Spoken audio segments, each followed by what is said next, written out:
43.30.110B to consider real estate acquisition. The session is expected to last approximately 30 minutes. No action is expected.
We're going to extend executive session for another 15 minutes.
Mayor Herbig, would you like to extend the executive session? We're going to extend the executive session for another 10 minutes to 9:55. Thank you.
Thanks, Don. And a quick announcement for our guests. The council is now coming out of executive session. No action was taken, and they are taking a short break. Thank you for telling me that. I was like, I didn't want to, because there was so much, I was like, I need to ask some questions.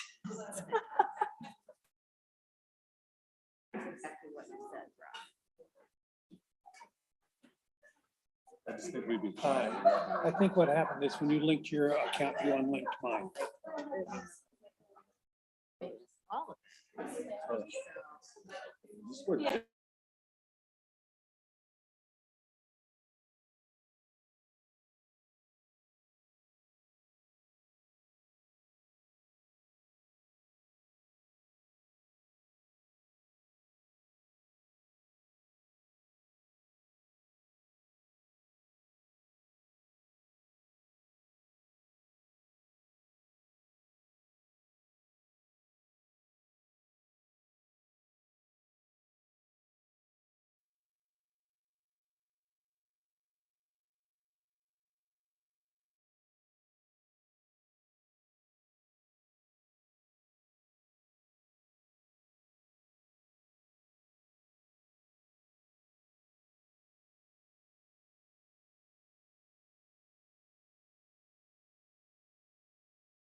You never know how long these conversations will take. This discussion module entitled The Bench, again, was identified by a number of folks during the pre-retreat interviews. And there's a number of interesting topics that were raised. You can see them in the bullet form here. I can look and see who initially identified this, but you want to start us out, Rob? Sure. I think some of you have heard my story that I've told before about when I was an applicant for this job a little over 10 years ago. I was coming in from Lake City and Lake Forest Park, and I saw the welcome to Kenmore sign, and then I saw Bothell Way in Kenmore, and it wasn't attractive. And on the one hand, I was like, yikes.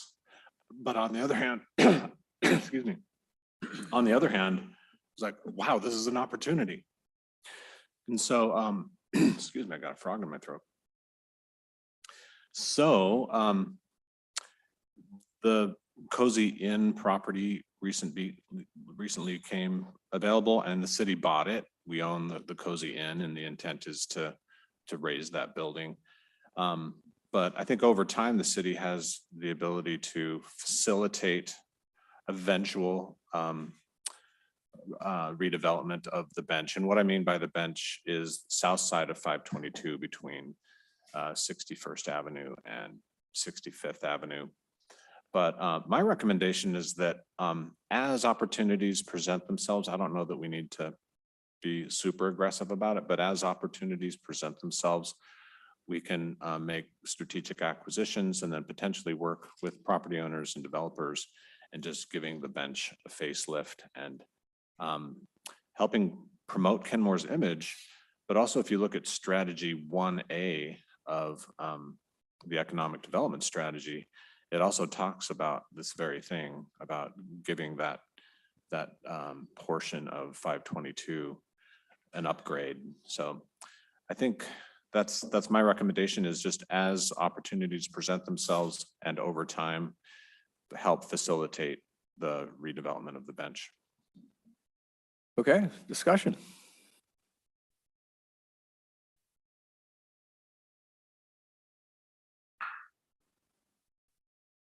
No discussion? Melanie. Oh, I'm sorry, Angela. I mean, similar to what Rob said, like I also had that similar feeling when I first moved to the city of Kenmore. And I think it is a real opportunity. I just don't know where it fits in our priorities now, like given our budget and all of the things that we have before us. I was hoping that we could see a design and an overall vision and plan before moving forward. I think this is one of the things that is going to be up for discussion, and we'll have to kind of figure out where it falls in terms of budgeting priorities. Okay, Rob. Yeah, thank you, Councilmember Kugler, for mentioning that. Yeah, I think it is important to come up with a concept for the bench and also work with a consultant like Rod Stevens to help come up with a business side of it as well that would inform what could go there. And so that's what we'll be doing. We'll be working with Rod Stevens and also an architect called Schemata Workshop or something like that. And we can, for a very limited budget, we can have them come up with some business-based concepts that could kind of give us a vision and inspiration for what could happen at the bench. Deborah? It's been answered, thanks. Okay. Nigel? Yeah, I mean, I'm going to reiterate what I said previously when we voted on the Cozy Inn. I think I understand why the opportunity was taken, but I still think that we don't have a clear vision on this. I don't think with the current priorities that we have in front of us and the fiscal constraints that we're facing, that this is necessarily a top priority. And I don't think committing more capital funds towards something that might happen in a few years, if we can get a developer to come in, makes a whole lot of sense. I really don't think the city's job should be putting together properties and then trying to redevelop them. It worked across the street, it costs a lot of money. I just don't know if this is something that we need to be doing right now. Okay. Other comments? Melanie?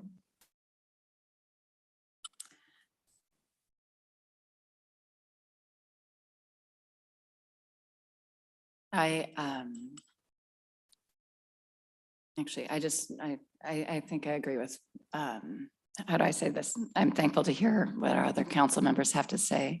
I am actually thankful to hear that we are also at least looking at the potential for the property, because if I were a developer looking at that, I wouldn't know what to do, really.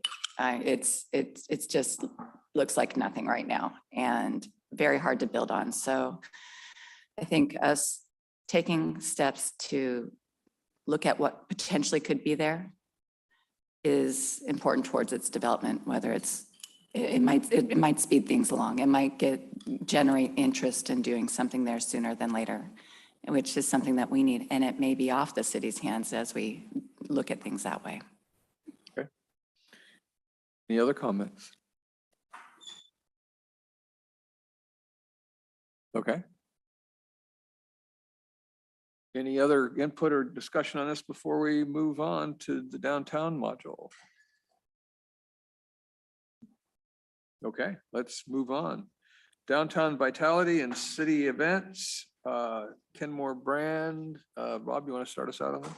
Yeah, Kenmore brand is on the agenda because it was actually a commitment from the January retreat to put it on this agenda for this retreat. So I have some thoughts on that, but again, it's your meeting. So if anybody wants to jump in on that topic. Any comments or? Okay, Rob? The best definition of brand that I've ever heard, I actually heard it from Rod Stevens, and that is a brand is a promise delivered.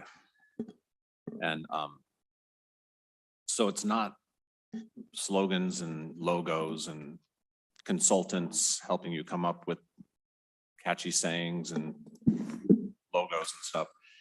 It's actually doing stuff and agreeing on what you want your city to be.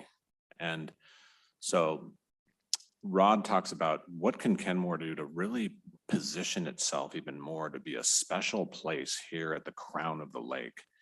And how do we make that brand happen? And there's a lot of things we can do to position ourselves even more as the crown of the lake, as that special place at the crown of the lake. And I wrote a memo about it. It's in the packet. Because especially since we're behind time, I don't think we have time to talk about it. We could schedule another time to talk about it at a future council We're only meeting. nine minutes behind time, so we're doing good. I think we're half an hour behind time. We're supposed, oh, you're right. We got caught up. Yep. Oh, you're good. Thank you. All right. Yeah. I'm not finding a memo on Brandon here. Yeah, I didn't either. It's got to go to the retreat agenda. You might want to hit refresh. Is it not? Oh, It's not in your hard copy. I just sent it Oh, to okay. you. I just sent it to you the other night. It was a late comer addition to but I emailed it to you, and then it's also a link. Okay, thank you. But anyway, in that memo, we have some zoom in and zoom out strategies.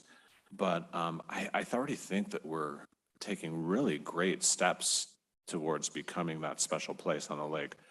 Log Boom Park, Tlahuadis Park, the rowing program, the Shell House, the Burt Gilman Trail,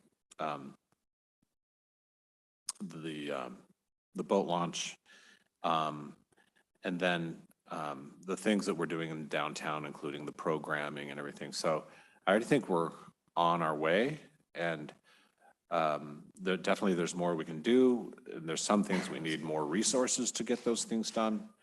But I think there's a lot of things that we're doing to already position ourselves as the crown of the lake. When Lake Point finally develops someday, that'll be huge. Advocating for a passenger ferry, all those things will further advance our vision to be that crown of the lake. Joe? Yeah, I just wholeheartedly agree that we're really doing a lot of great things to where I think in terms of the brand, I think we're sitting in the driver's seat, honestly. And that just means that it's absolutely right for staff to bring to us like, hey, what more would you like to do? Where can we go? We should be looking at that. But I think because since we're already in such a great place, I think because of the project Rob mentioned, that we would proceed conservatively or with caution in terms of expense and staff effort and time on, reinventing yet again the brand. That always I always use that with caution and almost even weariness, of course, since we've heard it so many times. I guess it's important to do, but I think we're in a great place. I think we're in a good place with this. Okay, other comments? Okay. Let's ready to move on. Downtown events. Angela, I think you identified farmers market, some of the downtown events, 4th of July, there may be others here. Did you want to weigh in on that maybe a little? Actually, I don't have a lot to say on this. I mean, I think our farmers market, we are piloting it, and I think that the first farmers market this past week seemed to be a great success. It brought a lot of people out to the event and also to our downtown area. And then I had not known when we originally started talking about plans for the retreat, what the situation was for 4th of July, but I since found out that that was just postponed for this year. So, I don't have a lot more to say about that. I agree with what was said previously about the Kenmore brand. Like, I'm just thinking in general about like the livelihood, the vitality, is our city attracting its own residents and offering services and events and fun stuff for our residents. And I think we are doing that. Okay. Any other comments on this? Okay. Downtown vitality, economic development, leveraging city-owned properties in the downtown.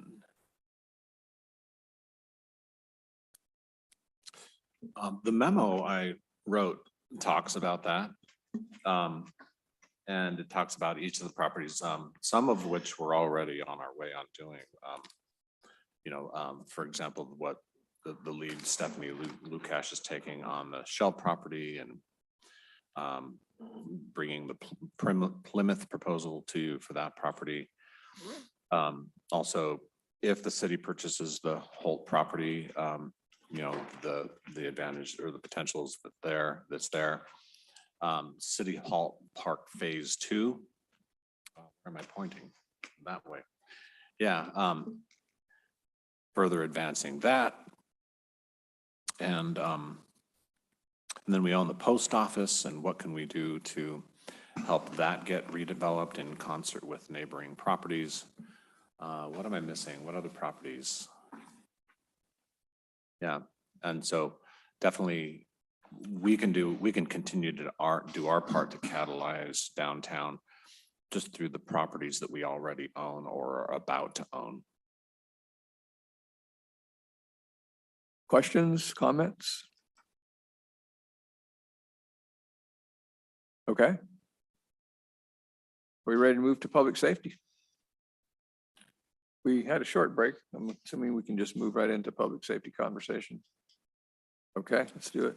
I told the chief to get here at 10:30, so we're 15 minutes ahead of his issue, but I think we can talk about radar and 24/7 crisis. That's Stephanie has the lead on that. Okay. So the radar program, as you all know, is a co-responder program that we are currently a partner with the other North King County cities, and there's been conversation about expanding that program to be 7-day-a-week coverage. And Karen Reed is a consultant that's been hired by the city of Kirkland. They're funding her support, but all of us are benefiting from her expertise and thinking about this expansion of the radar program and what that might look like. And we may need to create a new entity for that and where it would be housed. It's currently housed at the city of Bothell, but Kirkland is also a possible home for that program as it expands. And kind of what would that look like? Would we need a governance body to oversee that? So some kind of governance executive board, operations board, advisory committee, that sort of thing, similar to like an arch. So that's what we've been talking about. We've just had our first meeting with her, and all the police chiefs and staff from all the cities have been interviewed and are involved in that work. And I know Chief Moen's been part of that as well.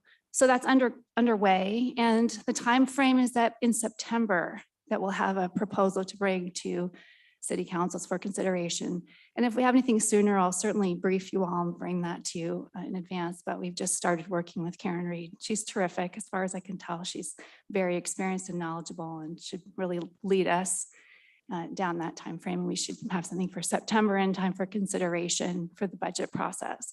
And we have talked about the expansion of radar is about $100,000 a year for Kenmore to have 7-day-a-week coverage.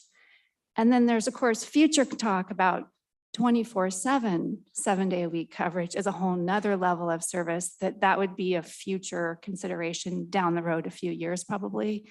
And that depends again on what we come up with this summer, and the presentation in September will also talk about that kind of a phased approach and the budget considerations and what that might look like and what you would need in terms of staffing. So happy to take questions. Deborah. Just a real quick question. I'm assuming you're doing this, but are you looking kind of at the day of the week and hour of the day demand? Yes, absolutely. Yeah, okay. Yeah. Other questions? And just to remind us that all of these conversations should feel free to circle back to budget questions as well, because we're doing the setup on that. So as another point of reference. So anything else on radar? Any other questions? Okay. Regional Crisis Center. I could also talk about the 24/7 Regional Crisis Center work that we're doing. Where we left off was we had talked about doing a request for interest and RFI process to look for a provider, because there are commerce funds and other funds available for behavioral health capital construction, but you have to be partnered with a provider in order to apply for those funds. And the good news is we met with Michael Redding from King County just last week, and he's sort of our matchmaker.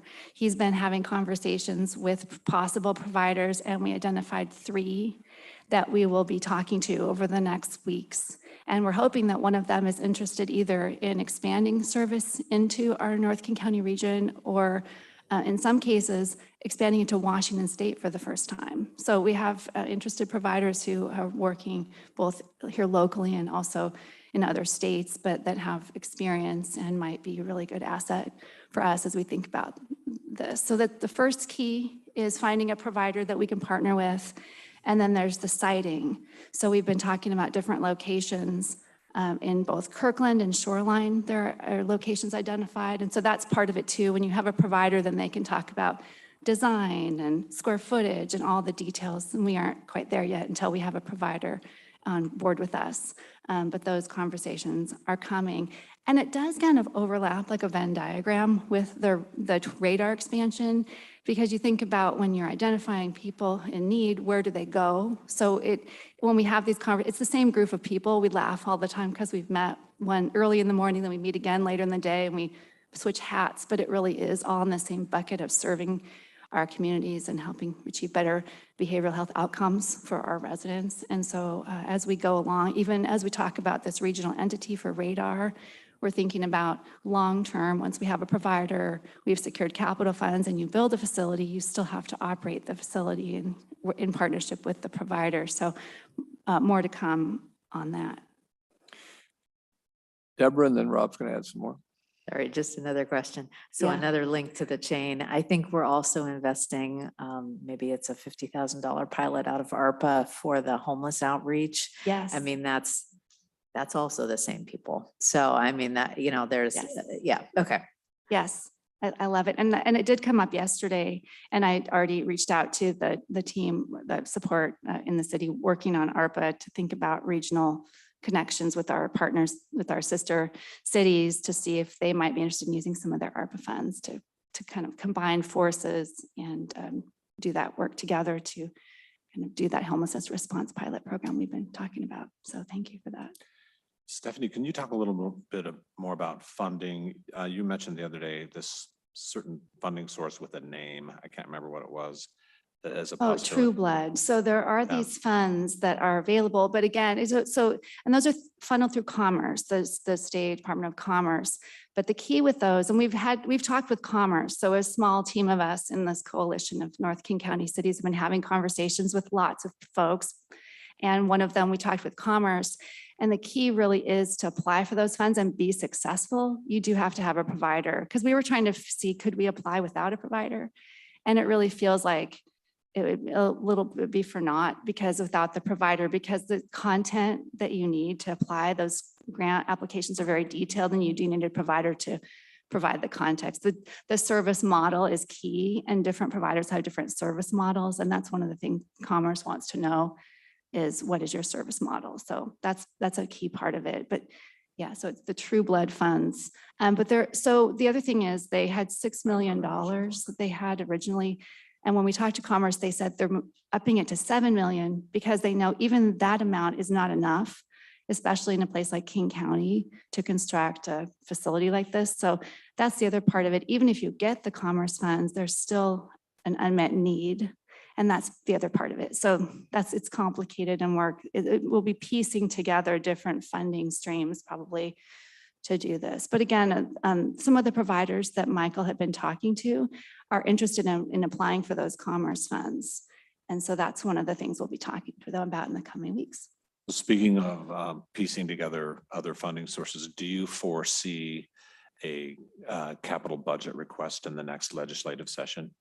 I mean, that's possible. I think one of the things we talked with our, we've been having strategic conversations with our lobbyists and others who can advise us on that. And I think it really is important to kind of go through each of those steps in the process, and trying to apply for the Commerce funds and be successful is key before we go to a legislative ask. We'd really want to kind of leave no rock unturned. So that's what we're working on. But yes, I think even the Commerce funds would not be enough, especially with construction costs and depending on the location that we choose. And the design of the facility, because there are these 16-bed kind of wings, and there are constraints, physical constraints to meet the reimbursement requirements. So, and depending on the types of services that we're providing in the facility. So. Okay, Deborah? Yeah, now I have two questions.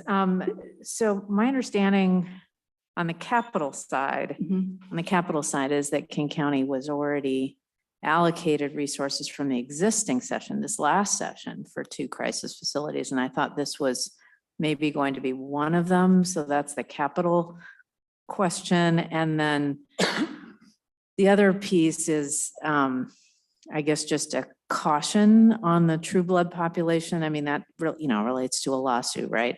And it's a very specific population. And I know that other providers have struggled to actually identify the population and not recruit it, but I mean, serve it. And that can really hamper your cash flow. So I mean, that's a conversation to have with Michael. Yeah, so that's, I guess that's not a question. That's just a make sure we want to do that if we want to do that. Yeah. But yeah, I'm a little confused on the capital piece. Well, so part of, if you recall here, and I don't recall the date of the council meeting, but I did provide you with the data to try and show the need in North King County. Right. And that's part of the conversation. Is if you look at the raw numbers for King County, our numbers are smaller in North King County, percentage wise. But when you think about the population of our cities, like you look at the zip code data, we definitely have a need in King County saying that. So I think the challenge we have with King County funding is that other parts of King County are also that have bigger numbers, right? Got it. So it's just Okay. so that's part of it. But if we have a provider who has a compelling service model and design, I think it strengthens our ability to apply and compete for those funds, even within King County. So, yeah, great questions. Thank you. Okay, other questions or comments? Okay, are we ready to move along? Next item is pedestrian safety on Border Street, 55th Avenue. Is there, Rob? Yeah, I actually have a little report on that. So in particular, we're talking about 55th Avenue, which is that western border of Kenmore, northwestern border. I actually had a meeting with the city administrator of Lake Forest Park a week or so ago and talked to him about it. And bad news is it's not on their radar at all. They have other things they're focusing on. They had no plans to put sidewalks on that street. And I said, well, could you make it a project? And like, do you have any REIT funds or impact fee funds or anything available? He goes, nope, it's all spoken for. I said, well, what about a partnership then where we work with you to apply for grants and maybe we do some sort of joint partnership, and there's a variety of ways we could do that. And he was open to that. And he was going to go talk to his mayor and his city council and his city engineer about it.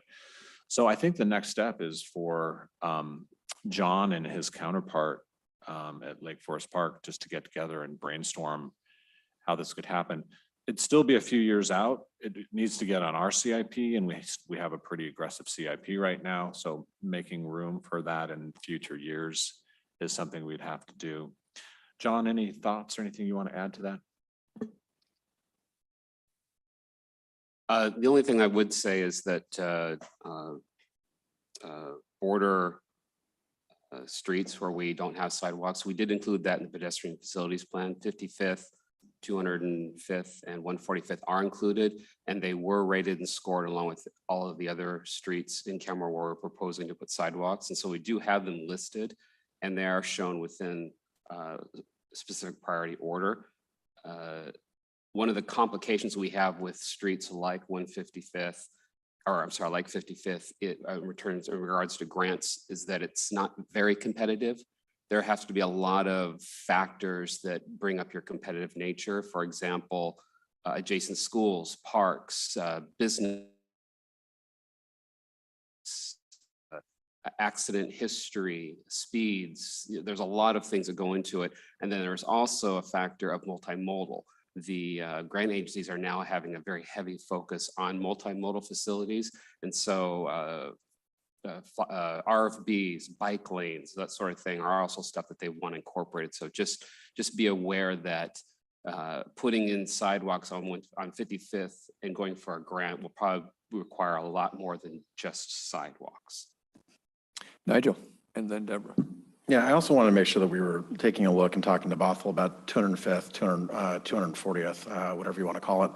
And I would point out that Sheltonview Elementary is just 4 or 5 blocks north of the Kenmore border and North Shore. It's serving Kenmore students that are having to deal with 205th to walk up there.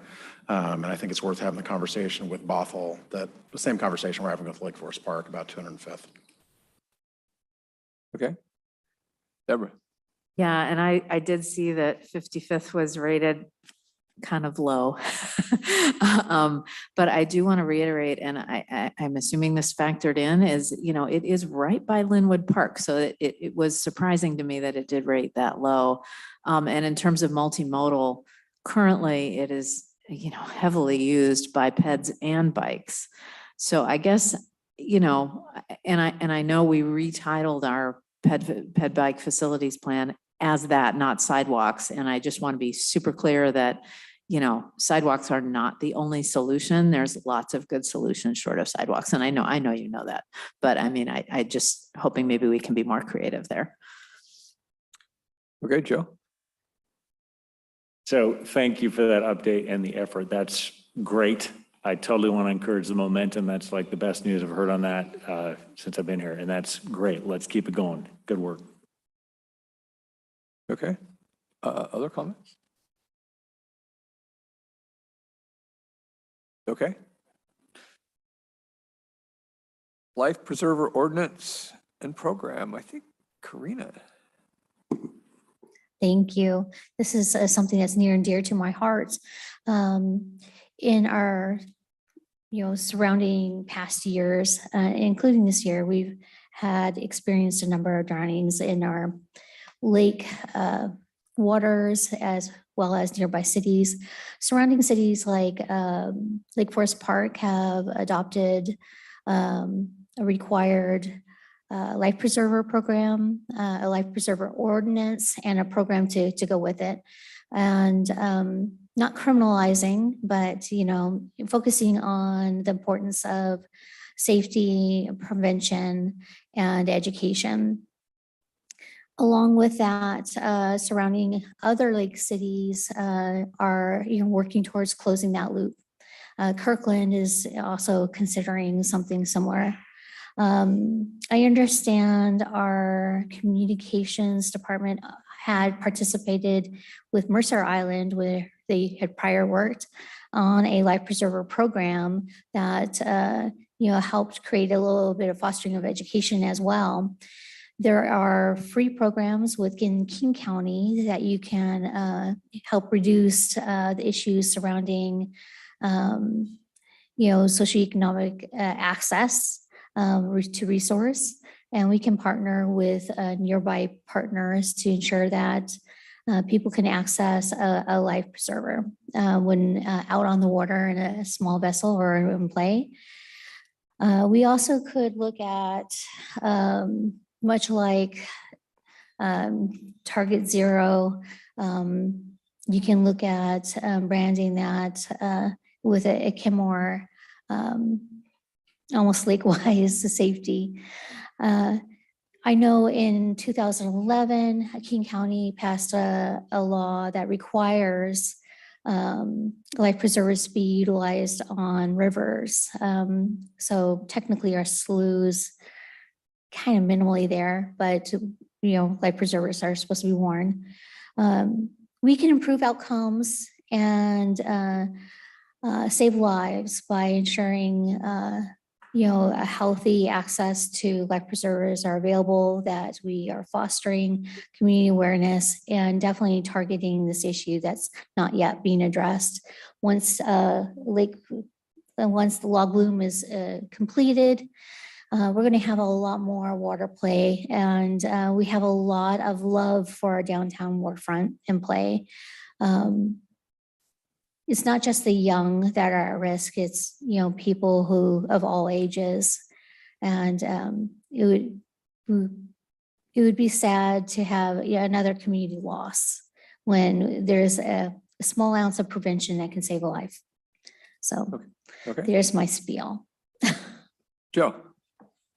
Yeah, I find agreement in the idea with promotion of the life preservers, and maybe something like having them, if we haven't already talked about this, having them available at our parks on the water. That'd be great. And certainly, I think they must already be at the boathouse. But I wanted to get some clarification, maybe from the chief, that boat enforcement of life preservers is already handled by King County. And I think that's the way it is. So I don't think that we'd need an ordinance that would duplicate it. That's. That's on. It didn't light up.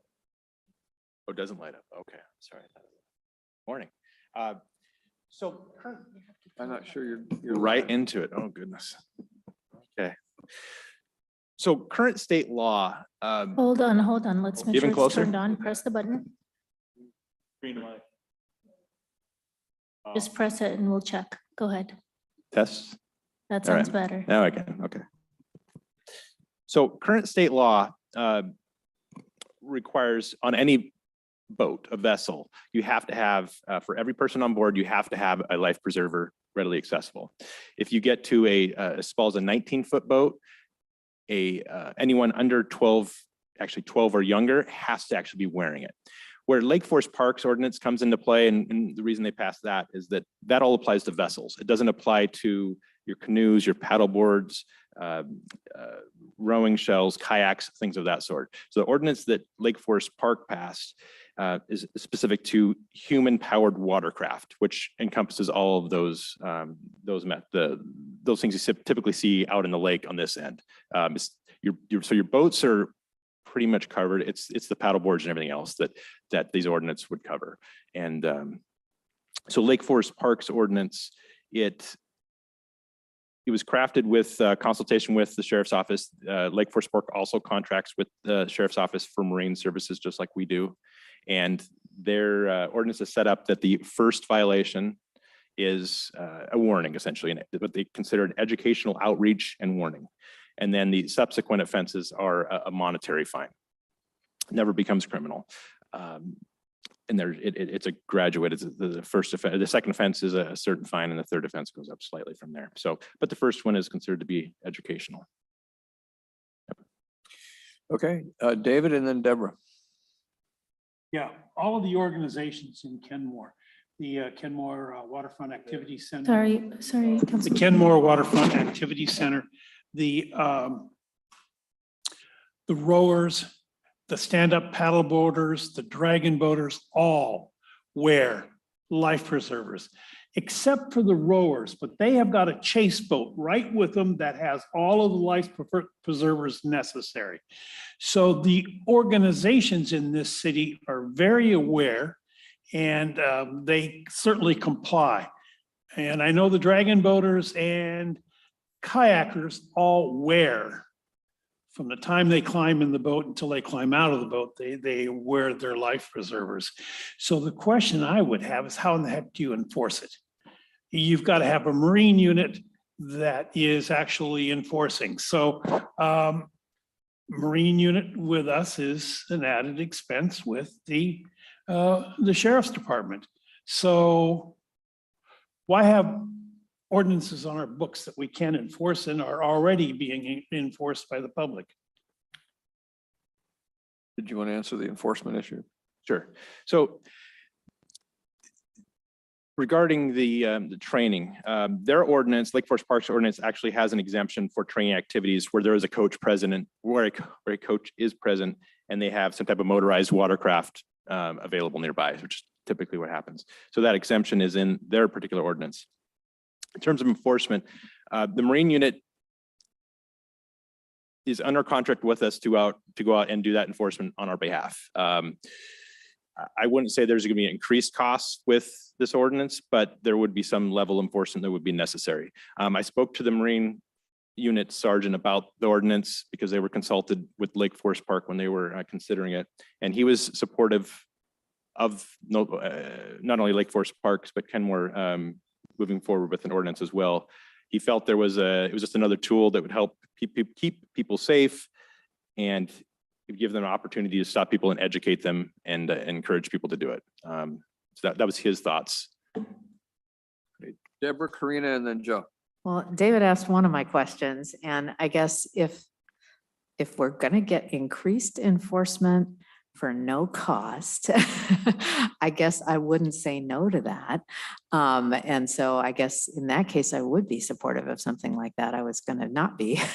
And then but the other thing that I'm actually more interested in, and the thing that I brought, is what Councilmember Marshall said, and that is just making sure that when we do finish Log Boom and do finish Chilocrates, which I think used to be called Squires Landing, that we have, a program similar to King County's, where there is just a pole with life preservers hanging off it, and just make it super visible. And if it costs a tiny bit each year, because hopefully they don't disappear, but occasionally probably one or two does, I think that is worth it, and it's possible that funding for something like that might be available. I don't really know if funding for the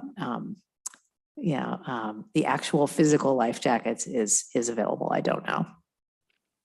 Okay. Karina, then Joe. Thank you. You know, of course, the county sheriff's office has some oversight as well as maritime. And looking at, you know, some recent issues that have happened, such as a teen youth out practicing on crew with a shell following. There was an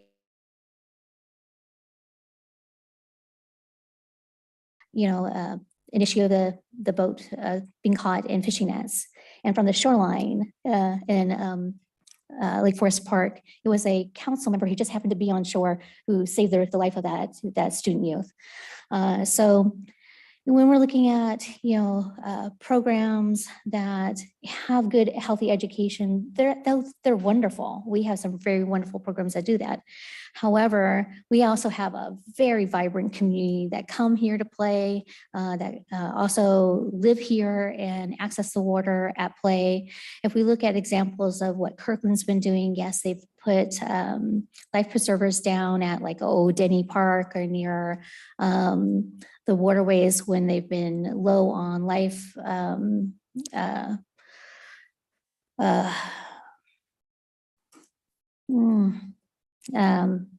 lifeguards. Yet even with those tools just accessible alone, it has not been enough to curb the amount of drownings that have happened even in the last year. So this is where they're looking to partner and help become a cohesive solution of surrounding lake cities that have life preserver programs and an ordinance. It would be great if everything was free, but not everything is free. King County does have a free life preserver program we could subscribe to. We can make that an accessible resource, but we also can create education and market that and help foster that awareness in our community. Anywhere else in our state, if you go out on a nice big lake, you're going to be wearing life preserver because it's probably part of a park. But somehow we just hadn't gotten there yet. And we really do have a growing community, a heavier use of the waterways. And it's a great thing when people get to go home at the end of the night and be with our families when experiencing life-threatening situations out on the water. So I really do like the model of Lake Forest Park's ordinance. I know at first they accidentally criminalized it and went back and corrected their code. It's worthwhile. It's enticing enough for Kirkland to also consider it. I don't think we're above acknowledging that we have a lot of heavy water use and play, that this is something that's simple enough that we could definitely be addressing. Okay. Joe and then David. Yeah, thanks to Councilmember File and the chief. I was in complete ignorance of where the gap was in this, and now I've learned it. I didn't know that there wasn't anything covering the non-vessels, the human-powered stuff. And indeed, we might have people who are not in the clubs who are going out there without life preservers and the rest of it. So I'm totally sold on taking a look at this. So thank you all. David and then Rob. Yeah, I need some clarification here. So if this were to go into effect, does that include the cruise? Hold on, Councilmember Baker, could you restate Does your that question? include, if this ordinance goes into effect, does that include the crews that currently are on the water with no life jackets? Well, it'd be up to the council on what the ordinance would say. I mean, I'm referring to Lake Forest Parks as a model, as a potential ordinance, but it could certainly be written in any manner you'd like.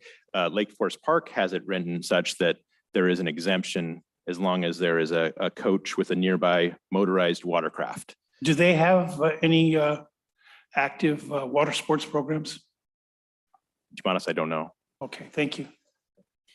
Rob and then Deborah. Yeah, the Councilmember Baker was reading my mind. Yeah, I would just want to make sure that there's an exemption for supervised sports. Like even if we wanted to host a race someday on the lake, I mean, we can't make everybody wear life jackets. They just don't do that in crew. So we definitely want to hopefully write the language to reflect that. So speaking of which, I just had lunch with outgoing Superintendent Dr. Reed yesterday, and she told me that, and this is not, I mean, it was news to me, but she says it's been out there for a couple of weeks, that the school district's first crew team has now qualified for nationals, and guess who it is? Inglemoor girls have qualified for nationals. That's great. Yeah, so we'll see how they do in nationals, but regardless, we should probably have them come here after they go and recognize them. So we wouldn't want them to be encumbered by, Right. Yeah, exactly. It's cool. Deborah. Yeah, I should have probably brought that when I heard it a couple of weeks ago. So yeah, I assume we're talking about an ordinance similar to Lake Forest Park. That's what I would personally be supportive of. But and just looking at the King County map of where life jacket loaner programs are, they have an online interactive tool, and you see all these dots all around the lake, except for the arc around the north end. So there is definitely a case to be made. And if we have to say, yeah, it's a city park, but the Burke Gilman runs right by it, and lots of people get off their bikes and go in the water there. So I think we could make a case that it's a King County facility. And we, if you happen to be having conversations with King County folks. Okay. Karina. Just one last thought here. Our Lake Washington waters are very cold waters for a predominant portion of the year. And so when the weather seems great, it might be great exteriorly, except if you're capsized and you're in the water, you only have so much time in winter or early spring. When people are starting to get out in some nicer weather, or as the weather is changing, they forget that the danger of colder waters means you have less time to get out of that water. There's also a possibility for partnering with some of our local organizations that are experts out on the water. We have some really great kayaking groups and boating groups, and it could be something that we could possibly foster a program, educational component with our community. Just a thought. Okay, Melanie. I think I'm the only one that hasn't spoken on this yet. I just want to say Mayor Herbig hasn't as well. But I just want to say I fully support this ordinance and wanted to thank Karina for bringing this forward. It's very important. Water safety, just talking about it is, I think about my kids, I think about myself and our community. I mean, it's so important being on the water. Thank you. Okay. Nigel? I mean, what all my colleagues have said, I think as we have increased water access to the city, and we've been really intentional with that at our various parks with hand launches and such. I think it's important that safety is part of that. I have no concerns with passing something along the lines of what Lake Forest Park has passed. And also, increasing access to Life Fest, I think is important, and signage at hand launch sites, reminding folks to wear their life preserver, I think would be helpful. But yeah, I think this is an easy yes. Angela. I just wanted to voice my support as well. I think it's a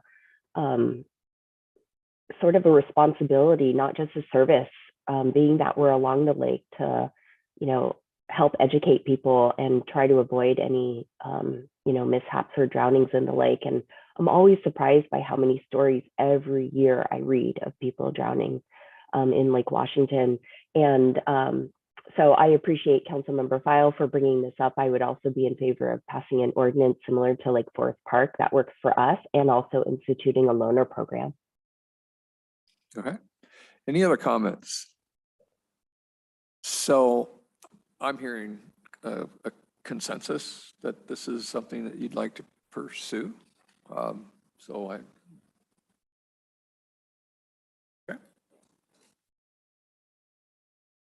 Okay, let's see where are we placed in our discussion? Safe Place program funding for packets. I'm not sure. Was that yours, Karina? I don't know. I think I will allow the chief to start first with that and then lean in after. So the Safe Place program began in March of 2021 with a proclamation that the council put out at a meeting, and we did a bit of a kickoff. In May of 2021, so essentially a year ago, I mailed out 85 invitations, essentially, to really the forward-facing businesses within the community that would be eligible for Safe Place. So each one of them received an invitation directly from me saying, this is the website you go to, this explains the program, these are what obligations are. So currently we have 18 businesses currently participating. The website is still up that allows businesses to go on and very easily fill out a PDF that gets submitted directly to me, and then I provide the decal and instructions and flyers to them. So that's currently the state of the program. Okay. Questions? Karina. So, just as we launched this wonderful program, we had some great early participation and COVID hit. And that kind of slowed the roll. It's a little harder to get out in businesses when businesses were, closed down and only kind of remote access or from exterior, up and down of the COVID pandemic, and business access was made it a little bit more difficult. One of the things that can be really helpful is packets to help leave with a business. And it's also really a partnership of sharing the program. It can be really intimidating for an officer, for a business to just have the first touch with an officer. It can be really helpful to have that first touch be with a community member or a council member, and then in partnership, follow up in connection with an officer with the Safe Place program. So right now, everything's online, mini review, especially at a set down kind of an appointment. I think it's something that will help kind of foster a little bit more participation, especially now as we're coming out of the pandemic. Okay. Any other comments, questions? I'm not clear. Is there an ask? Is there a, I don't know what we're talking about. Yeah, this program started out with kind of a zero cost kind of start. Everything was really, populated online, so that, it was a quick, plug and play.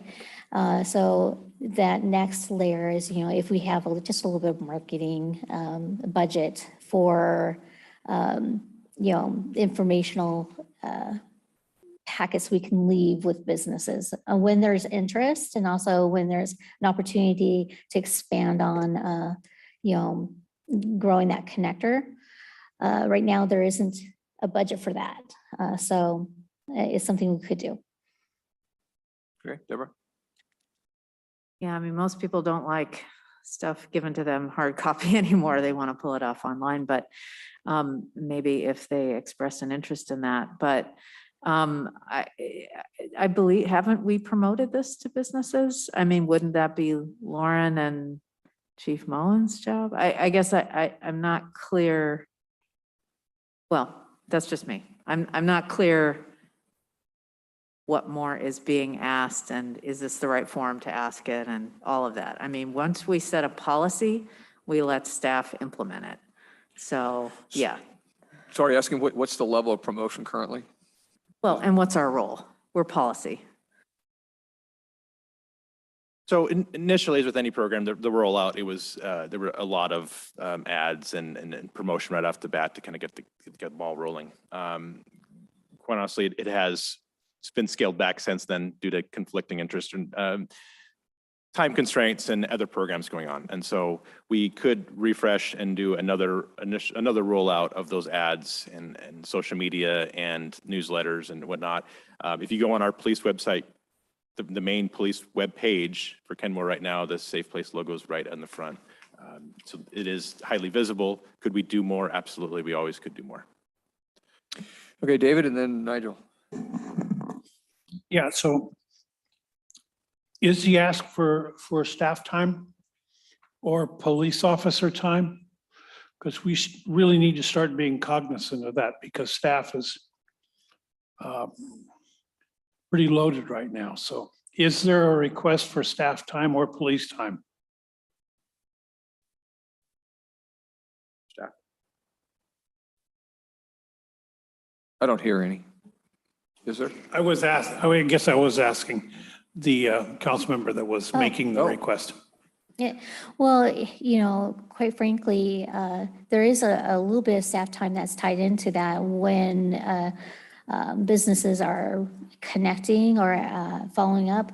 Of course, there's a little bit of some staff time there. In some cases, there are some questions for our chief or our officers to answer, and they can do that. In a discussion that Chief and I had, we were identifying what can be, you know, a little intimidating to a business to have their first tap experience of in-person kind of a discussion with a, you know, an officer or a chief versus having a partner in that and having kind of that softer connection. And also something kind of to leave with them. That was just part of a conversation. This was an attempt to find a solution. And I will, you know, yield to the power of the council and their final thoughts. But it's a simple enough program. And I think it lost a little bit of oomph when the COVID pandemic really kind of shut down a lot of business and really slowed the roll. And then there was a little lack of interest in trying something new. So now that we also have some businesses that are attached, it makes it a little easier to, you know, refer another business to for, you know, how did that feel? How was that rollout? But still, it's that initial conversation builder and the foot in the door. Okay, Rob has something to add then, Nigel. I just want to say that because it's an existing program that we're already underway, yeah, I have no problem with doing a little refresh as Chief suggested and maybe sending out a little mailer to the storefront businesses and promoting it a little bit more. I think that's a great idea to do a refresh on promoting it.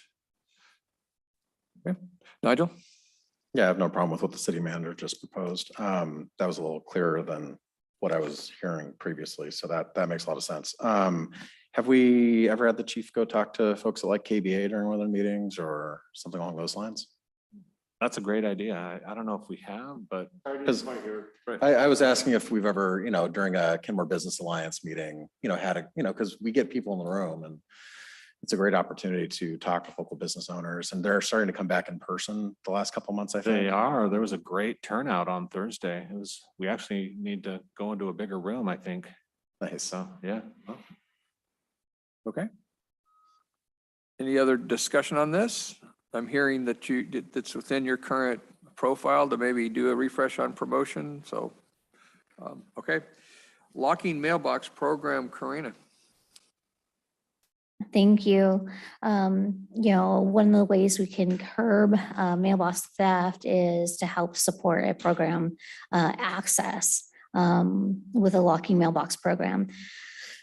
Some surrounding cities across the region have started small pilot programs very successfully. And generally, the program costs about $15,000 to populate, and that's pretty small potatoes program-wise.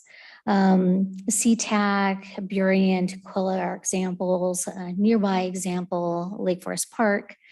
In fact, in looking at Tukwola's program. Their program launched in 2000, I think 18 or 19, and it was very popular. After the pandemic hit, they kind of slowed the roll and also cut back some of their force. So they no longer have a program coordinator. So the program's a little on pause, but it was very popular. Same in CTAC. There's some beauty in being able to purchase at bulk, high quality locking mailboxes that are funnel through kind of the officer pathway for program oversight. Yet in looking at these nearby city examples, they're sold at cost to residents who have an interest, and that's far reduced cost than one would have when purchasing from the post or online or the Home Depot, and it's a higher quality. In fact, Lake Forest Park is getting ready to launch their program and make a bulk order.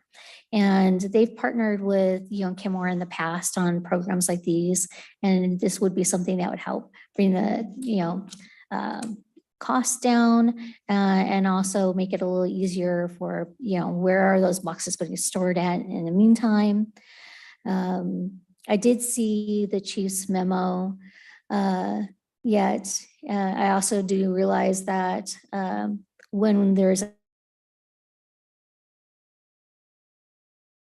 so it is something that we could try to attempt to address, a community need and safety and security in these surrounding cities or across the region. It has been up to the resident to install. In Lake Forest Park, they are looking at partnering with the Rotary. They have some business programs that can help do the pour and the install. There's many ways of trying to connect a resource, and I think that's what they're trying to do, is connect an extra resource if there are limited access tools to residents. Okay. Deborah. Well, sorry, I read Chief Moen's memo about this, which was fascinating, and noticed that 74% of the victims of mailbox theft actually had the locking mailboxes. So they're obviously pretty easy to pry. We have one. And I wouldn't support necessarily this, but I do support his recommendations. And I learned something, that there's a USPS informed delivery system, and that was fascinating. I think the thing with non-locking mail, and that's free, the thing with non-locking mailboxes is, of course, you don't know that you've had theft. But this USPS informed delivery can help you know whether you have. So I'd go with his recommendations and support promoting some of these things that we could do for free. Okay. Other comments? Nigel.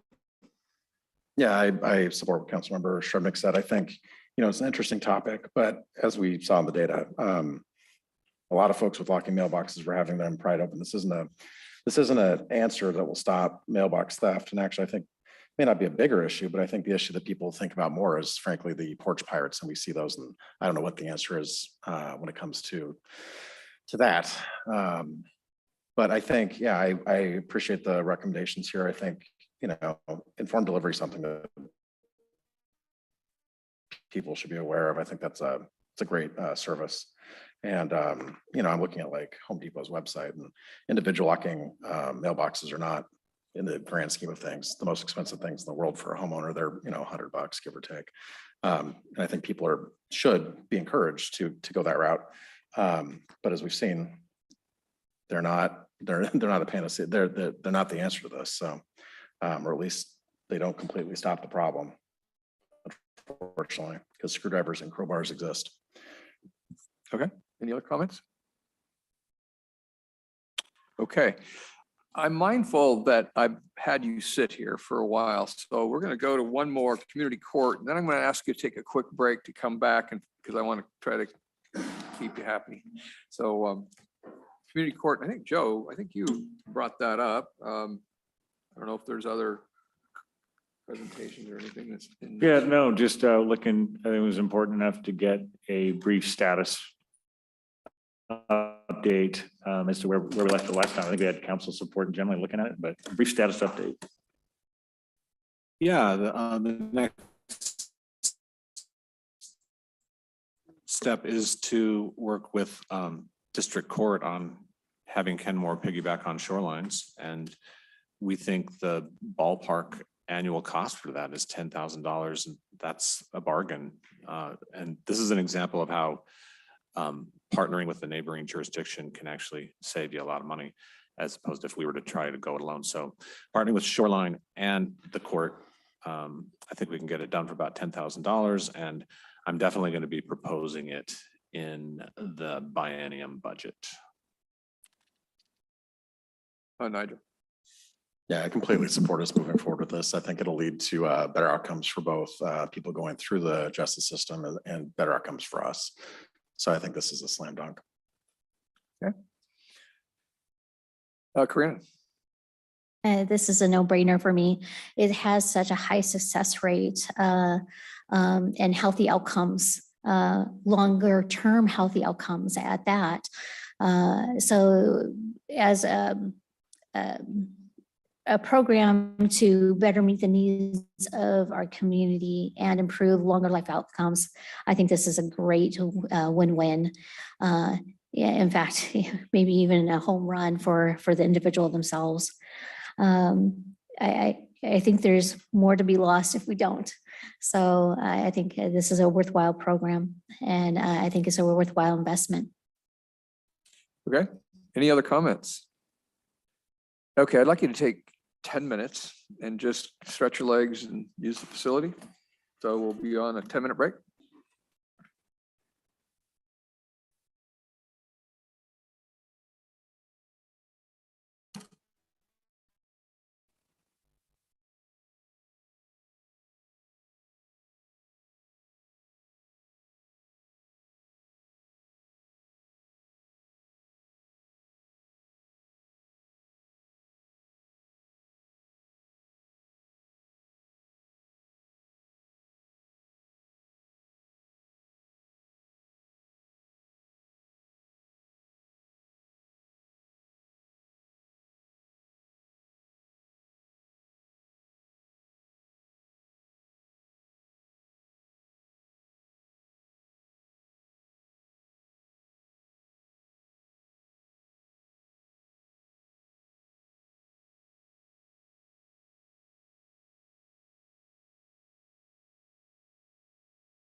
have actually. Okay, are we ready?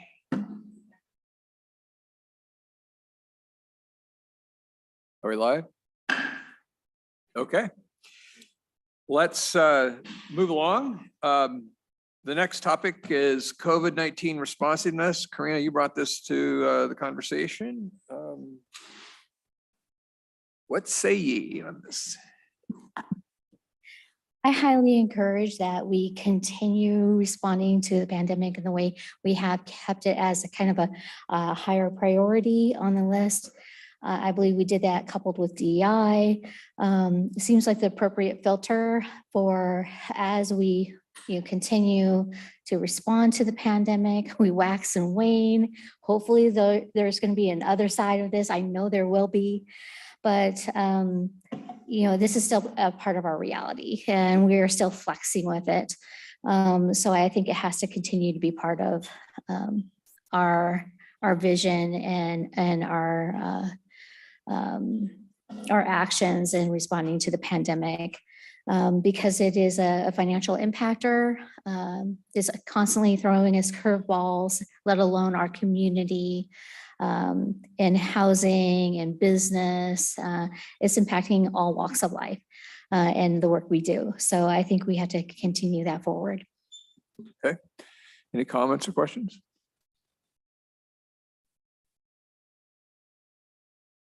Okay. Social media policy, Karina. So last November, I originally brought this issue up. King County has adopted a really exemplary example of a social media policy, and that includes,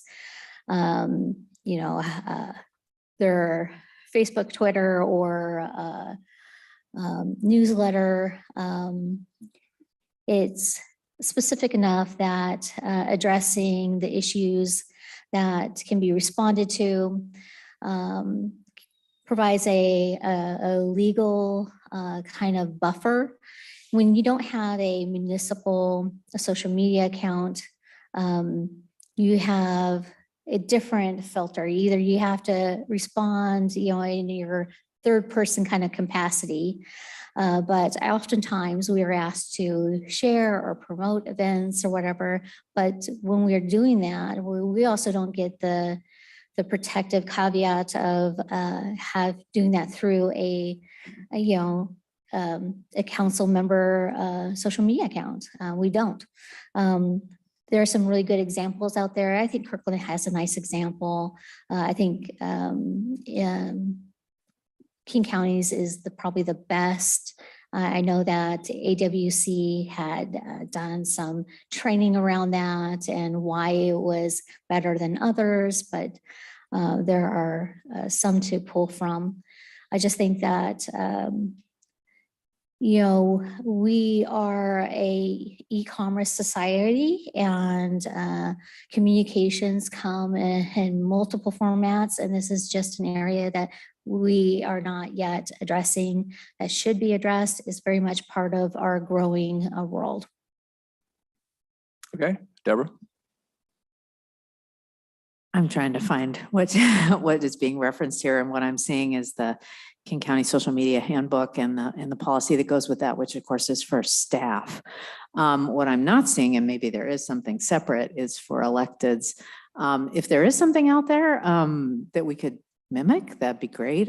I do, and I know the one meeting that I missed, we did talk about social media use. It is problematic. So I don't think it's urgent that we need to spend staff time on addressing it, but unless it was a kind of a low hanging fruit that we could maybe copy from, somebody else, or maybe a council member or two wants to spend some time on researching that. Thanks. Nigel?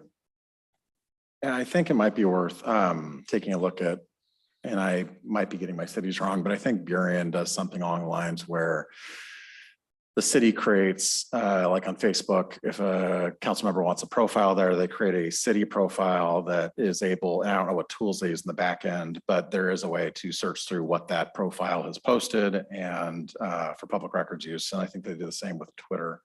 And I think something like that would be, I mean, it's worth looking into, assuming that we have the staff time to do it. But I think it's important because we do want to be responsive to our constituents when they're asking questions on social media. And at the same time, we have to then be responsive to public records requests. And doing that on our own is extremely difficult. So I think if there was a way for there to be a city controlled account that has some way of archiving what is posted, what is said, that would be a great option.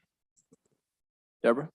Yeah, I just Googled and the Institute for Local Government actually has a bunch of small city media policies. So maybe that's something an intern could do, a kind of a compare and contrast on a, then we could bring it. Thanks. Melanie?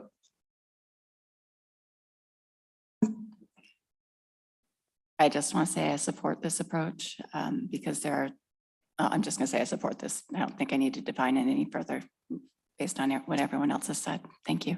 Okay. Any other comments? Karina? In all things that we do, it's really important that we have clear, clean hats, whether we're acting in an elected role or whether we're acting in our own personal capacity. For community members, that often gets confused. And as frequently as we clear our hats, make clear statements of how we're entering a space or how we are not entering a space, there are those who don't understand that. And this would be just one way we can do that. And also, it's easier for records. I think we also come to a place where we are better connected to our community. More people are online, more people are gathering their information that way. Events, how we share events, for example. Thank you. And I see that our Assistant City Manager, Lukash, has a question. Thank you. I just wanted to say that our communication specialist, Lauren Homiak, has this social media policy on her work plan. So I will talk to her. In fact, I'll email her right now and we'll talk to her early next week. And I'm not sure what she had planned, if it was just a staff focus, but I'll share with her this conversation, have her listen to it so we include the other pieces. Thank you. Okay, any other comments? So what I'm hearing is interest. Maybe take a look at what's out there so we don't have to reinvent the wheel, and it's already on a work plan. So I would expect that would be coming to you or at some point in time down the road. Okay. All right.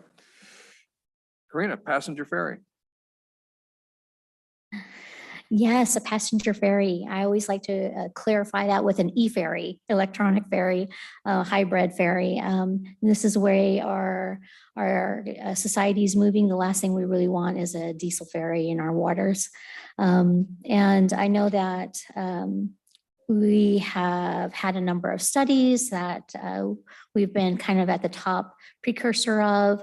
I want to make sure that we're still planning and preparing for a future ahead where we can have a zero carbon way of travel and to enhance access to our community and access to other communities nearby. Finding that fun and travel often occurs in our Pacific Northwest with a ferry. But frankly, I understand that amongst the connectors, the University of Washington is a connector that has been decided. I had hoped that we could one day see a vision of a ferry that can also go downtown so you can enjoy a fun way of travel to a Mariners game, for example, or I think this becomes part of a planning for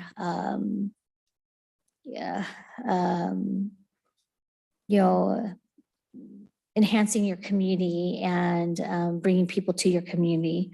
But But I want to make sure that we're planning or envisioning kind of 50 years down the road. And we're hopefully looking at something for the next 5 or 10 years. But unless we're considering the potential for Kenmore and our growth in, our downtown capacity, also meeting zero carbon goals, I think that we would be amiss.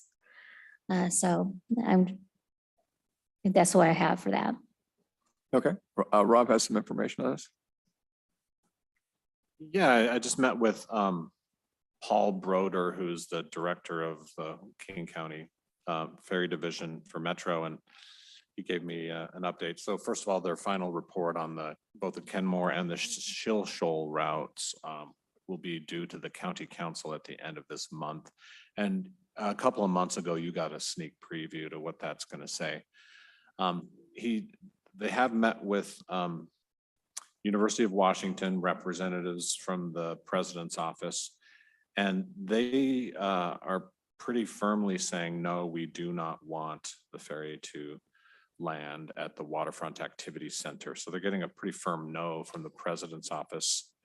And so that's kind of a bummer, because as far as Paul and the county is concerned, really the only viable landing site in their mind is the Waterfront Activities Center at University of Washington. They're not seeing the Madison Park one or the Leschi one as viable landing sites. And so they're zeroed on the Waterfront Activity Center as the landing site, and they're getting a no from King County.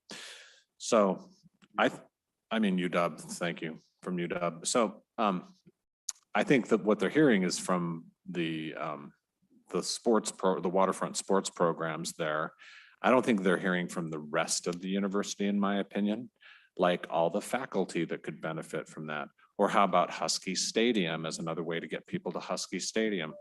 They're going to be opening the new Pocock Museum right near there soon after all of its renovations. That'd be another great way to get visitors to so I think we need to get a little political on this, if that's the right word. See if we can enlist the help of Councilmember Dembowski, Executive Constantine, and also any contacts we have at the University of Washington, because I see two major obstacles to getting a ferry for Kenmore. One is this UW opposition. And then assuming we overcome that obstacle, the next one is they will have to adopt a countywide penny tax to fund these two new ferry routes. And so getting the other King County Council members to agree to increase property tax by a penny is the other hurdle. But let's get past the first hurdle first, which is getting UW buy-in. And I think we need to somehow use our connections and other persuasive means to see if we can get UW to change their mind. Okay, Melanie, David, and Nigel.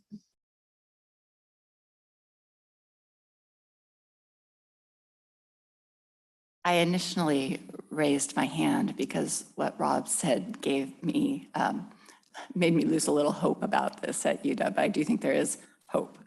My question was Magnuson Park ever considered that Sandpoint Pier? And it seems like that would be a alternative for consideration. Yeah, Paul Broder is pretty clear that he doesn't want it to go there. He says it's a mile away from BRT and it's just too far to walk. It's not enough of a connection and not enough ridership that would get you there. And it's also slower by a few minutes than just taking land-based routes. Yeah, UW is absolutely preferred. I just wanted to ask that question. Thank you. Okay, David, then Nigel. Yeah, I've been working on the ferry issue since I think about 2006. I have been on a number of committees with the county and chaired a committee. Madison Park is interesting because of the Seattle Bus Rapid Transit that is being initiated on University Avenue. It would be, or Madison Avenue. There is an opportunity to extend that line to the the ferry terminal, which is just a very short walk up the pier to where the bus could conceivably stop. But I think there is some objection to that. I know the county council has toured the university site, and they don't believe it's an obstacle to the university. It is just the rowing program that is complaining about the potential for a ferry coming in there. I think you raised some good points about using the ferry to bring fans to the stadium. It certainly would relieve some pressure on our roads. But I think it's something that we need to continue to pursue. I know I'm going to another regional ferry meeting here this summer on this issue. And so I'm very interested in seeing this continue and us getting ferry service here. I know the electric ferries are not here yet, but they're working on them, and I hope that we can get them incorporated when they do arrive. But one other thing along that issue of electrification is bus rapid transit on the SR 522 corridor that's coming to us in 2025 will be all electric buses. And we will be the first route that has electric buses. So that's all pretty exciting. Okay, Nigel. I mean, one way to put pressure on the University of Washington too is through our legislative delegation. And up until this last map redraw, the potential landing site would have been in the 46th district. I'm looking at the new maps and it appears as if the 43rd is encroached and taken all of the University of Washington. But that said, I still think that if our legislative leaders were to write President Cauce a letter, that could get some attention also, because they do. That's a pressure point. Just pointing that out. That might be something to talk with our state lobbyists about. Okay, Rob and then Deborah. I just want to add to the reasoning for why UW is opposing it. One is just the conflict points with their rowing program and the ferries, but they're also worried about floodgates opening. And what I mean by that is this one route gets approved, and then Kirkland's going to want to have a route, and Renton, and pretty soon there's going to be 4 or 5 ferries coming to that spot, and that's what they're afraid of. So could they get by with this one route? Maybe, but they're worried about the floodgates. And I'll just point out, I've told several of you this, but the Boys in the Boat, right? That was during the 20s and 30s when they won the gold medal in Berlin. And back then there was the mosquito fleet. And why did they call it that? Because there were all these passenger ferries buzzing around all over the lake. And so they won the gold medal with the mosquito fleet. So come on. Sure. I haven't seen them winning anything recently. Well, okay, Deborah. This tags on to that comment, actually, that, if it's the rowing program as opposed to the rest of the WAC down there, and there's going to be a museum and we're connected to the foundation, Pocock Rowing Foundation, right? Can we also talk to them about talking to the rowing program directly? So yeah, thanks. Okay, Karina. There's so many great benefits to a hybrid ferry or e-ferry. And our city manager kind of took the wind down my sails, but yeah, we there was an Olympic team and they did win their gold with mosquito fleets running through the area. I do know that municipalities have a great interest in this. This would be really well serving to the surrounding city. Staff and faculty, I think of the university would have great interest in finding a better way to travel. And, the connection to the light rail is not all that far off. So this is a really good way of connecting multimodal routes of transportation, growing our hybrid travel. And I want to make sure that we continually work with our partners and stakeholders, possibly even Sound Cities Association might be able to take a position on this of support. Okay, any other comments? All right, it's a work in progress, it sounds like. Our final topic in this module is the Regional Aquatic Center, and Joe, you brought that up. Yes, I just wanted to yet again underscore the absolute importance of such a center for our kids and learning how to swim. And also, if we could just get a very brief outline of where we're at right now. Stephanie. I'm happy to provide that update. In fact, Monday afternoon, have a meeting with Butch Lovelace, who's the program manager at the county. We have not yet received the grant agreements. As you remember, we received $200,000 feasibility study grants, and we have yet to sign those documents and proceed with that work. But we have a meeting Monday afternoon, and I'm assuming shortly afterwards, we should be able to proceed with those documents.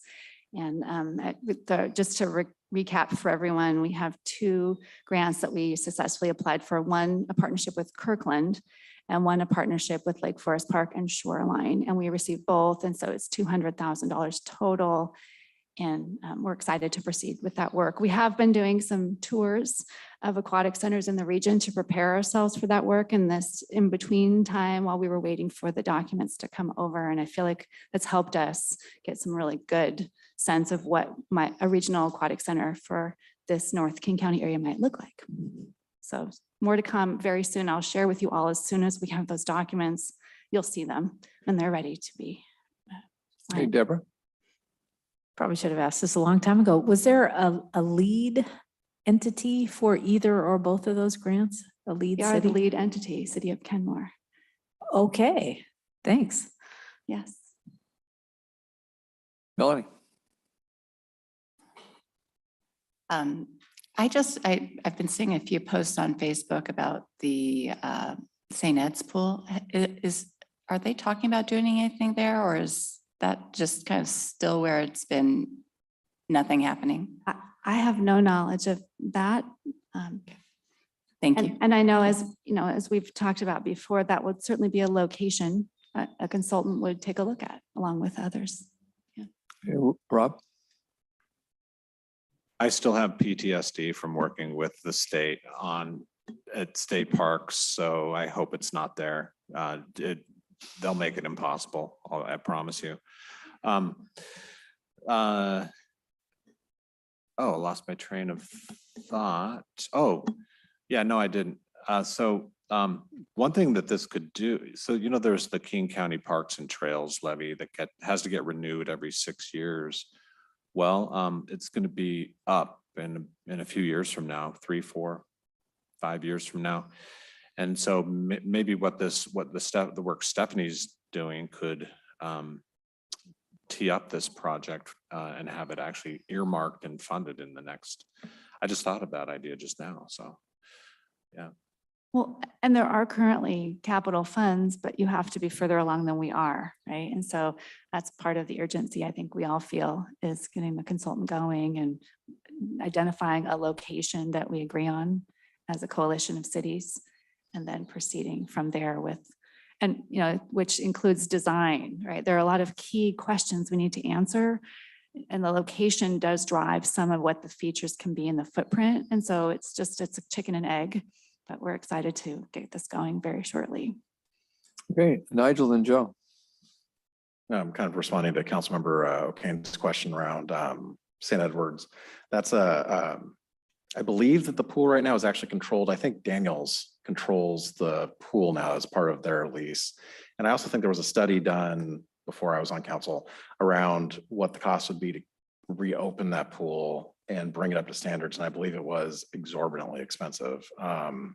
It was pretty much infeasible, which is too bad because it would have been, a lot of people have a lot of great memories there. And if you could make a current pool work, that would be great. Unfortunately, I just don't think that's the case. And yes, state parks is a nightmare. Okay, Joe. Yeah, I also wanted to emphasize my hope for a full court press as much as is possible, just to keep vigilant about possibilities with our neighbor to the east, to see if they're ever going to do anything with Wayne Golf Course and the Forterra developable portion for recreation, and then also with NSD with all its vast resources and its need for a public pool to keep all that going. Thank you for your efforts. Of course, and there is a new city manager coming into Bothell, which I think is a great opportunity to have this conversation. As you recall, in our earlier partnership discussions, they opted not to join us in those grant applications, but we're excited to continue to talk with them about the possibility. And if I could just add to that, the school district is actually looking into doing a pool in Bothell. Okay, Karina and then Nigel. Thank you. From meetings I attended regarding the Daniels project with state parks, really surrounding the environmental recreation center. At times I attended a meeting where there was discussion of would there be a pool or would there not be a pool. The cost for restoring the pool as it is was so exorbitant that it made it impossible, in their opinion, to be something that would be something they could do. And beyond that, I believe they even came up with some designs for a spa. So I don't think we're going to be seeing a pool at St. Edward's. And, I have fond memories of taking my kids there to learn how to swim. And it would be a sad day to not see a pool happen in Kenmore. I know that we have partnering grants for a site location, but our community tends to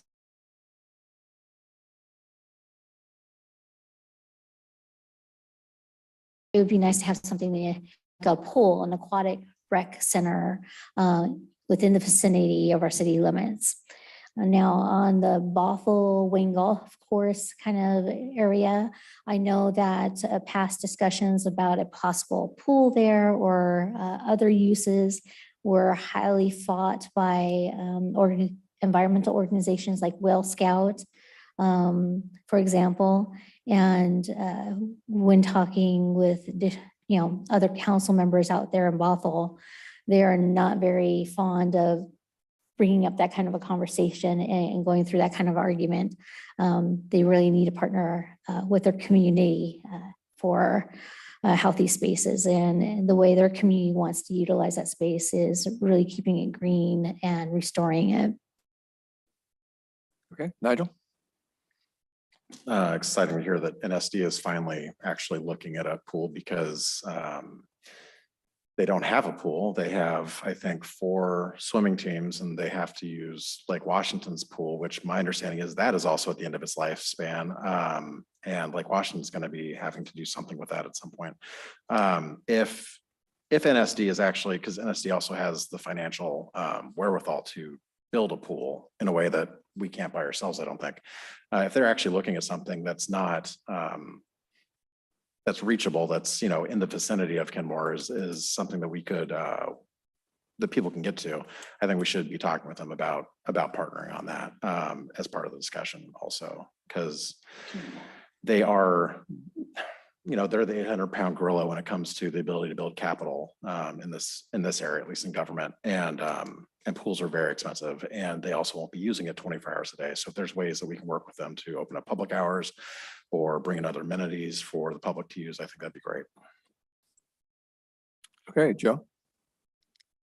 Yeah, I echo the mayor and even fantasizing in terms of siting. It'd be fabulous if the facility is even somewhat closer to Kenmore, closer west than the old North Shore pool was, right on or very close to our border. That'd be fabulous. But at any rate, I echo the mayor. Okay, any other conversation on this? All right, sounds like things are happening. So, okay. We are at the end of this module, which is 10 minutes early. How about that?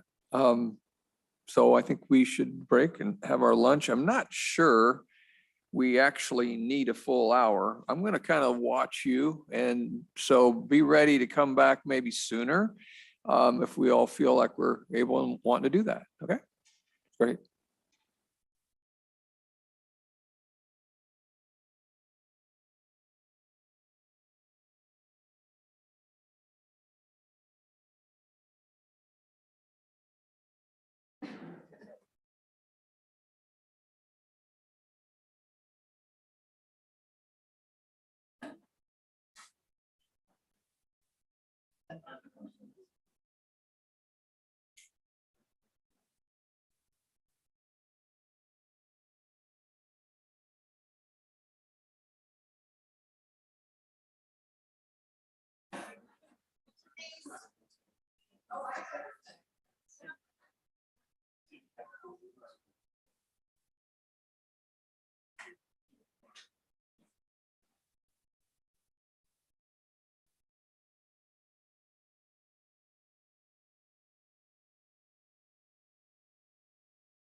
Councilmember Kugler, we just announced that we're going to try to resume in about 5 minutes.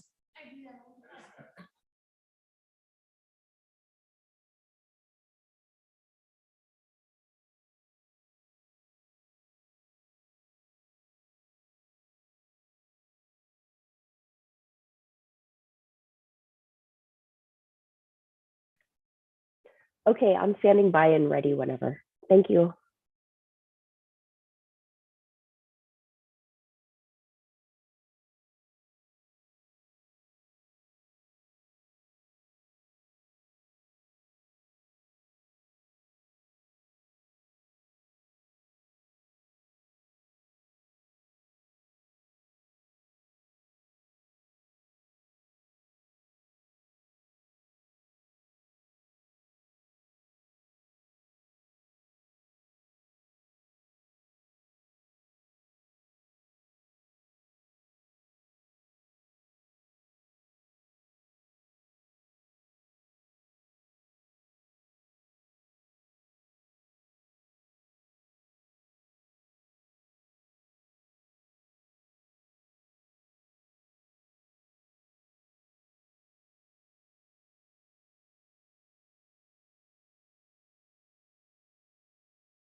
Okay.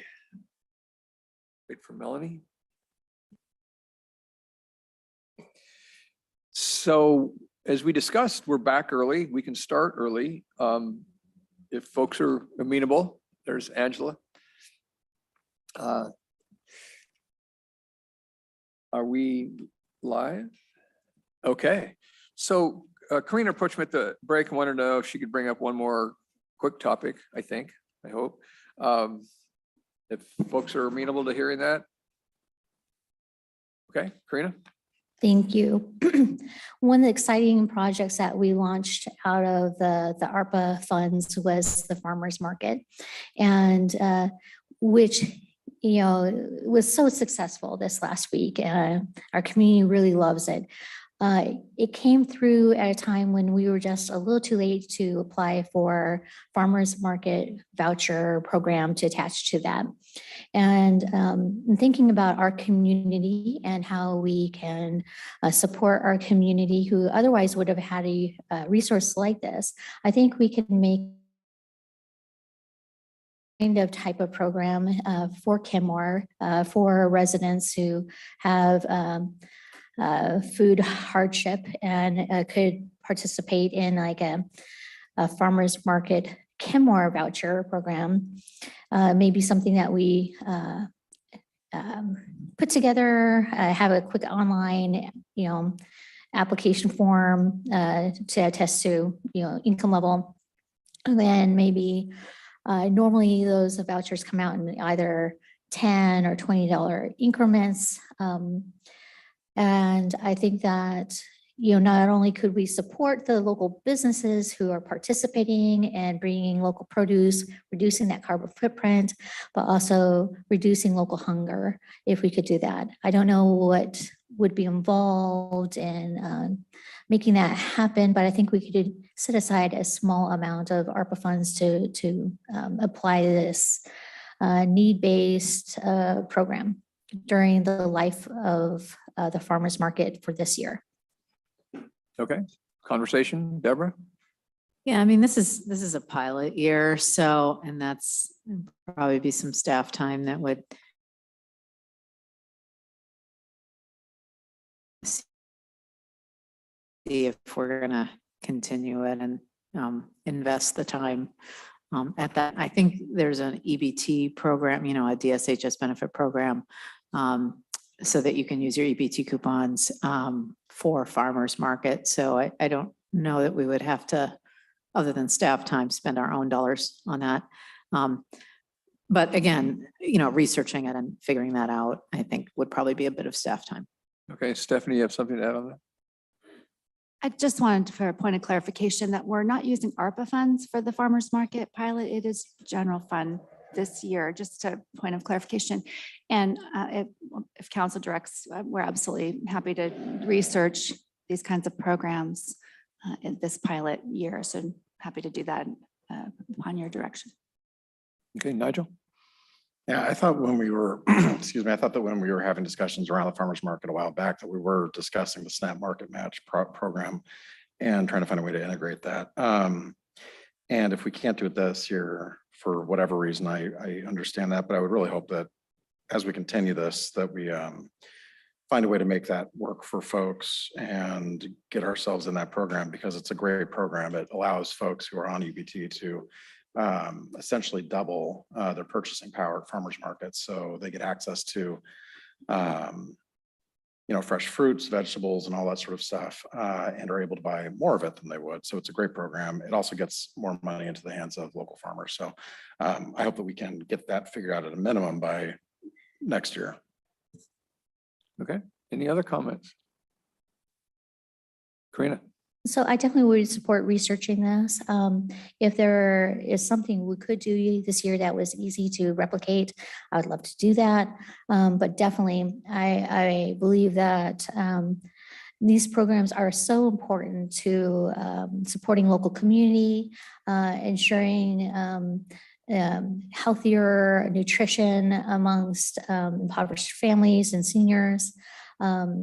And that leads to healthier outcomes.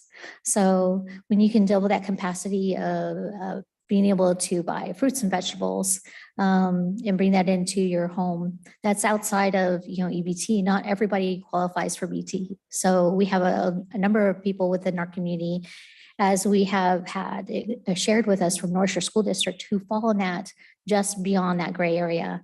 And it's a very difficult area to serve when they don't necessarily qualify for food assistance, but they could qualify for an EBT, for food vouchers.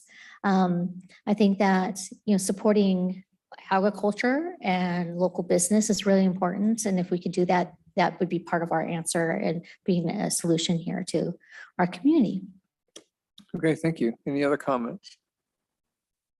So I'm hearing a suggestion that maybe research this and come back with something, the fruits of your research, is that? Okay, I'm seeing nods. Does that work? We can do that.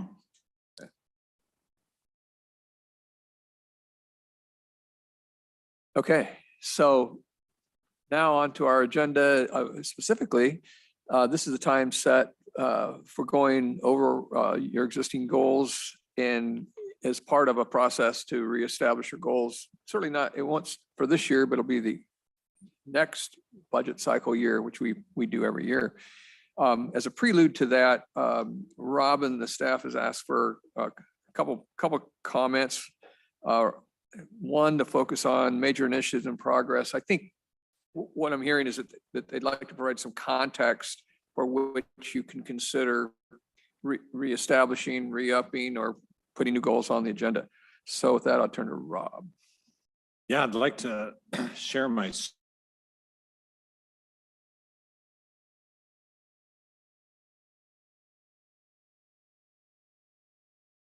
things on the screen instead of using easels for the public's sake and for Council Member Kugler's sake, so she doesn't have to try to squint and see a tiny little flip chart. So we'll be putting all that stuff on the screen, but I would like to share my screen, and if you guys could help me fill in the blanks on this document. Current projects and initiatives. And if we could just list things off, this will help us have a good snapshot picture of everything that's going on right now. I'll go ahead and I'll go first. I'm going to put up Public Works Facility. That's a big one. What else are we working on? And you, Nigel? Walkways and waterways. Yeah.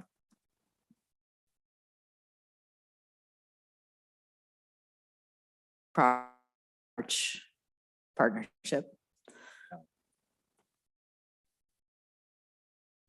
Okay.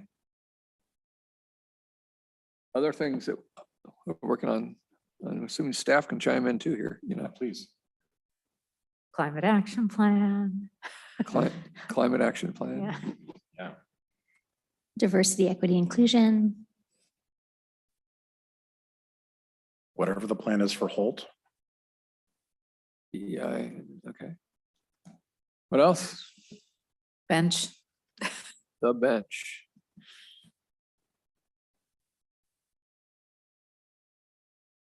Pandemic. Go ahead. Pandemic.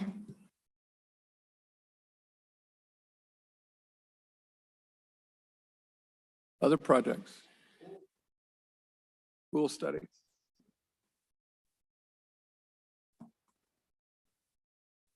Kind of all the things we've just talked about. I don't know. I mean, there's a laundry list here, so I don't know what level you want to get to. Yeah. Stephanie. We have the ARPA program that was approved on May 16th, the 4 programs. Yeah. Okay. Other Comp plan missing middle, although that's affordable housing, I guess, but yeah. Well, yeah, affordable housing development, but there's also all the affordable housing policies. Okay, Joe.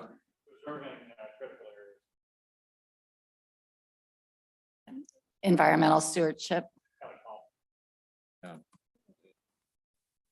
Okay. Other things. Karina? We're still working on our tree canopy in phases. So that's still work that's coming back to us. Yeah. Okay, Stephanie?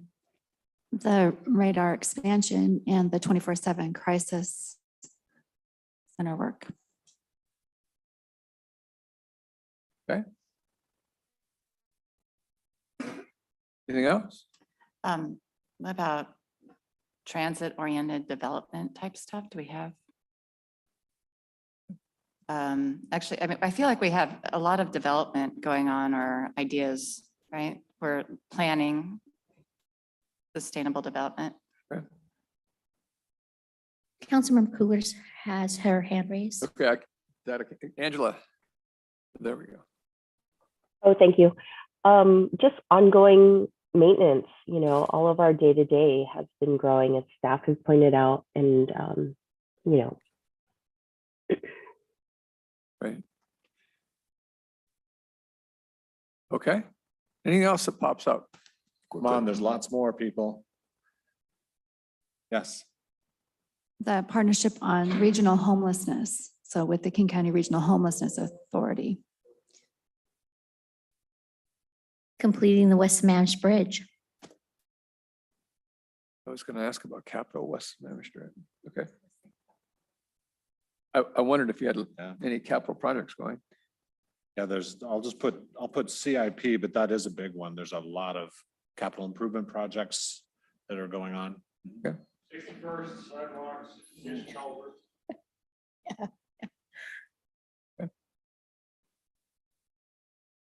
Nigel, do you have something?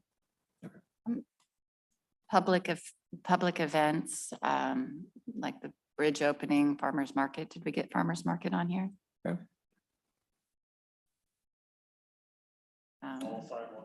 Sidewalks. Sidewalk plan. David. Affordable housing.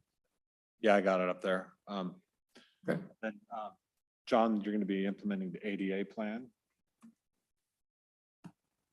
Okay. The lights, what is it? Photo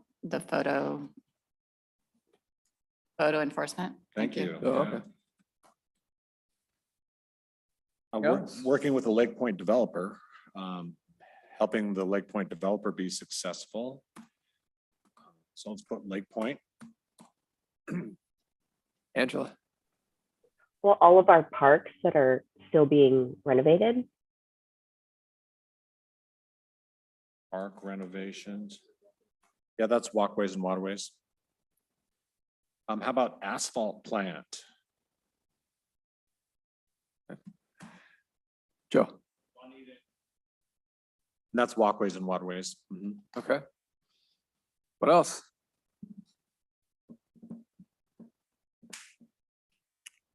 Joe.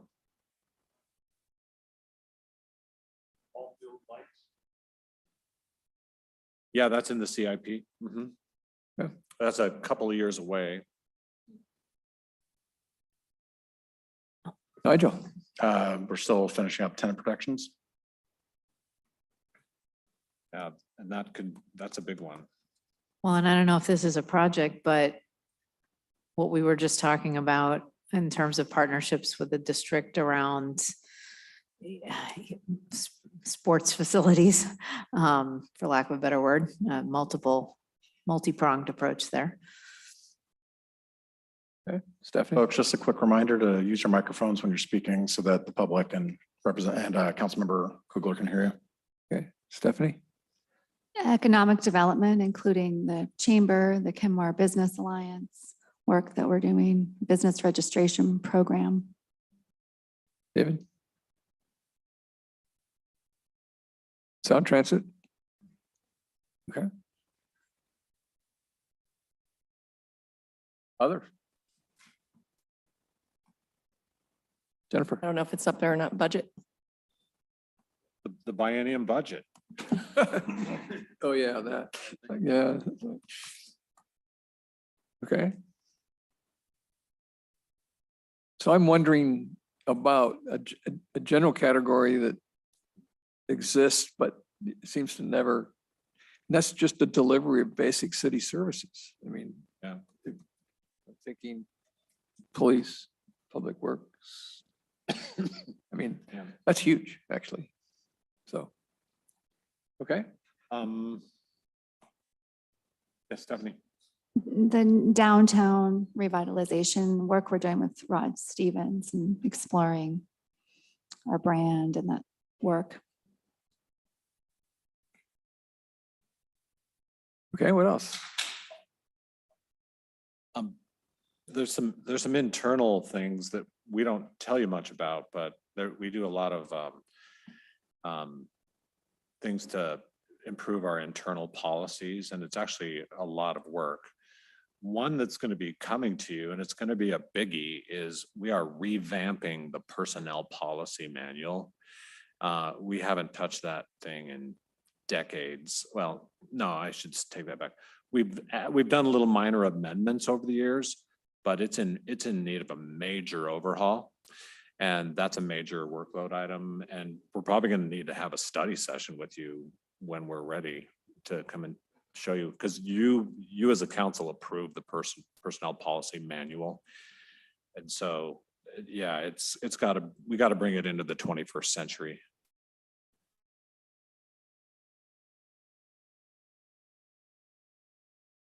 Okay. The online citizen comment complaint action portal, whatever we're calling that, I know that's being redone. Citizen follow-up, I think that system. Okay. What else? I think there's, like I spoke last week or the week before, but lots of NPDES programs, both existing and new, coming online that we need to implement. And in the next couple of weeks, we've got the aquatic weed treatment for the summer starting. So that's another big workload. Sammamish River restoration. I was going a little too high level. I wasn't sure how deep I should go in the weeds on things. Salmon habitat recovery. I got a couple more. Okay. Angela?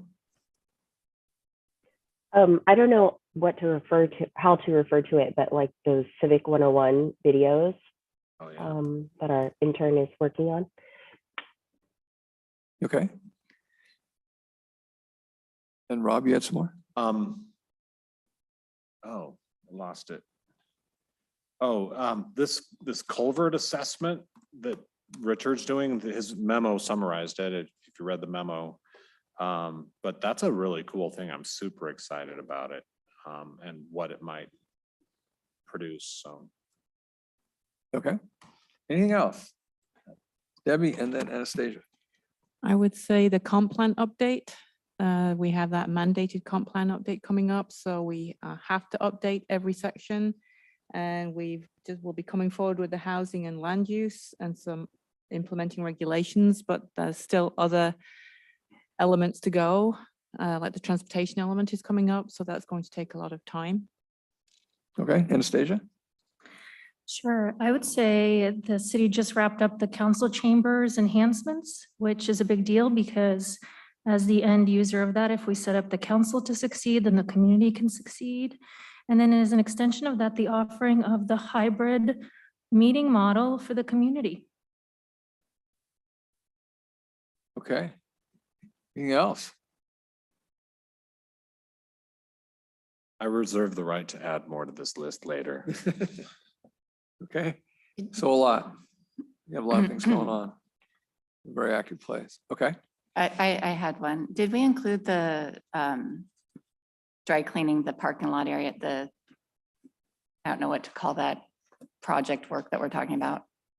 Where the where the post Yeah, office yeah. is and that whole. Yeah, the Boyd's dry cleaner cleanup. Jennifer Yes. Gordon has the lead on that. Yeah. Because it impacts our ability to develop over there, right? Or Yeah, sure does. Okay. Anything else? A lot. Right. Okay. The next thing on the agenda is just, last night we had the financial forecast. I just want to do just a quick summary of it just one more time. because of inflationary factors mainly, including the big jump in police, the lines are, even with our financial sustainability plan steps implemented, the lines are likely to cross in 2026, and that's not even with a recession. Something else I was going to say about that, but that's just something to keep in mind as we're coming up with goals and thinking about what we want. Oh, I know what I was going to say. And that current forecast does not include a lot of new things that we also want to get done, like climate action plan and expanding radar and those types of things. So I don't want to be a downer, but I just need to remind everybody where. Any comments or questions on that? All right. So we're going to now engage in the goal setting prioritization process, and we're in a different format here a little bit. And so consistent with that, and to make certain that Angela's fully involved as well, we're going to try something a little bit new. The process will be the same, but the way we actually set up the goals and so on, Rob suggested and is going to serve kind of as the primary person to put this into a spreadsheet format. We will, depending on this discussion, it's likely we will prioritize the goals that you have. The first step in the process has been to take a look at your existing goals. And the purpose of that, there's really two. One is to pull off anything that's completed. Okay, so, and that, sometimes that happens, and sometimes, as you can tell, a lot of this. I'm going to stop and take a look at these now, and I'll go one by one through them here in a minute, is to see if you have any suggested wording changes. And because sometimes you move into another phase on a particular goal or what have you. You don't have to do that, but we'd like to kind of begin to capture that as well. Once we do that, we will actually have an agreement amongst you that these goals are still in play and will likely have to stand the prioritization test. So that if you add additional goals, it will be on to the end of this, and then we will go through the paired comparison methodology that you're familiar with. I think Rob was, I don't know if you want to say what you said to me, is that the first three goals, and this is, maybe I should back up. It's certainly true with capital projects, but some of these bigger projects where it's clear you're not going to complete these goals in a particular year have a bow wave. They're actually going forward. So the question is, to what extent are you going to move them up and down the list or pull them off at all? And Rob was saying he was really hopeful that the top three would remain.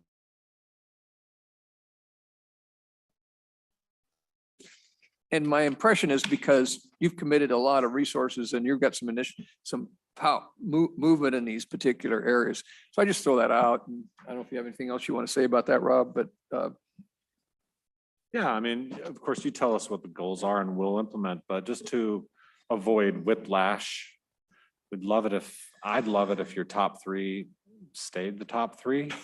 I don't care what order, but just, I think just to keep making progress and for consistency, I think it'd be good if we were able to have those continue forward. And to add on to that, from me, you always get a push to really put a cut line at 5. It's an arbitrary number and it's ultimately your decision, but why do I do that? And the reason is that the great organizations don't try to do everything at once. Secondly, you used certainly the top 5 goals as a frame of reference for your city manager's performance evaluation. And it's not exclusively hung into that because the general running the city, to remind you, is also included. However, the goals have functional value because they begin to drive decision-making when there is a conflict or choices have to be made. And so your top goals ostensibly reflect what you want to have accomplished.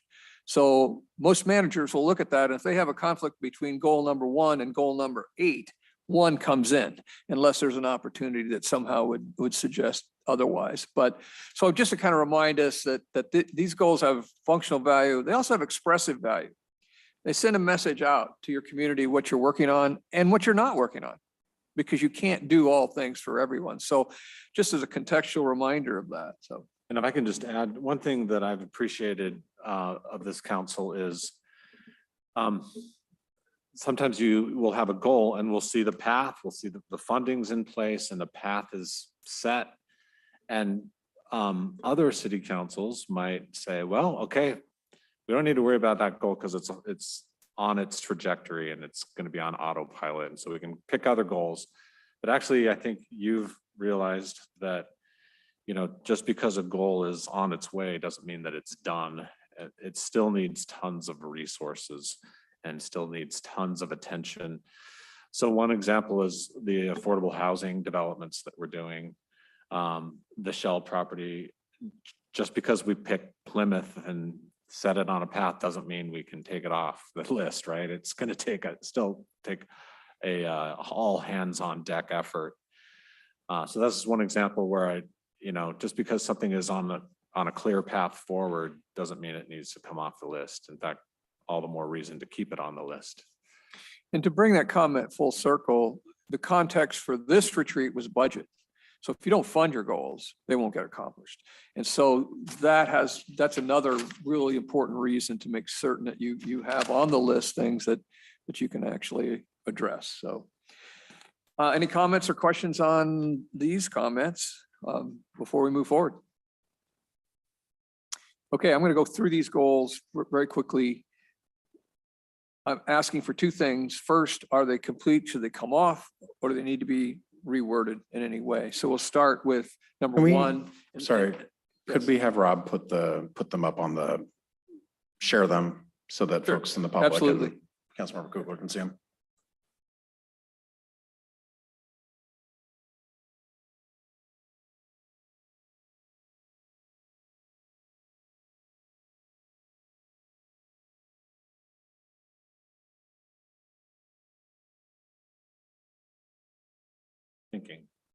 Thinking.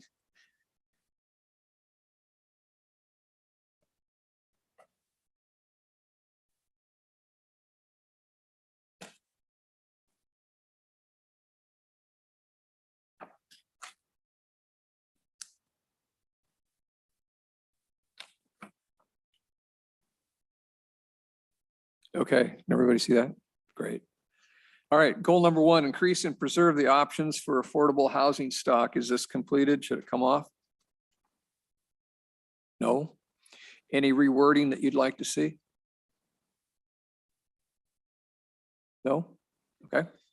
Number two, develop a Kenmore climate plan and promote environmental stewardship, including water, air, forest, and habitat restoration. Is this goal completed? No. Any rewording? Joe. Like to see if we could add after habitat, the words preservation and restoration. I think it's important enough to emphasize not just restoration, which might be mitigation, but preserving what we do have. Any objections? Just a thank you to Joe for adding that. Okay, so we'll add preservation. Okay, great. Karina. I would say that since we did just implement our climate action plan, that portion launch is done. I'm assuming that we will reevaluate it on an annual basis or every other year. But what we don't have is an environmental action plan. So if we were to grow and acknowledge that, I would say remove the Kenmore Climate Action Plan and then add environmental action plan. Melanie, or actually Angela and then Melanie. I was I was thinking a little bit differently about that. I feel like we have developed the plan, but we haven't implemented yet. I guess I was going to propose that instead of develop, that we refine this to say implement the Kenmore climate plan. climate action plan. Pardon me. I saw head nods. Okay, yeah, I was just gonna ask, any objections? I can agree to that. Okay. Melanie? I thought that what Karina brought up about environmental stewardship plan was interesting. Do we feel like we have something that covers that already in our work, or is that something that we do need to develop?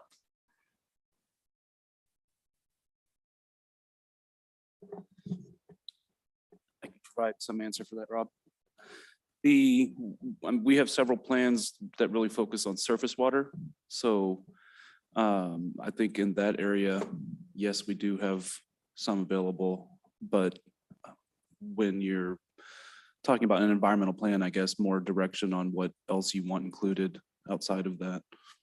I think what I would see there would be, water, air, forest habitat, a comprehensive, like tree canopy, all of that stuff fits into it. I know that we're doing a lot of that work already.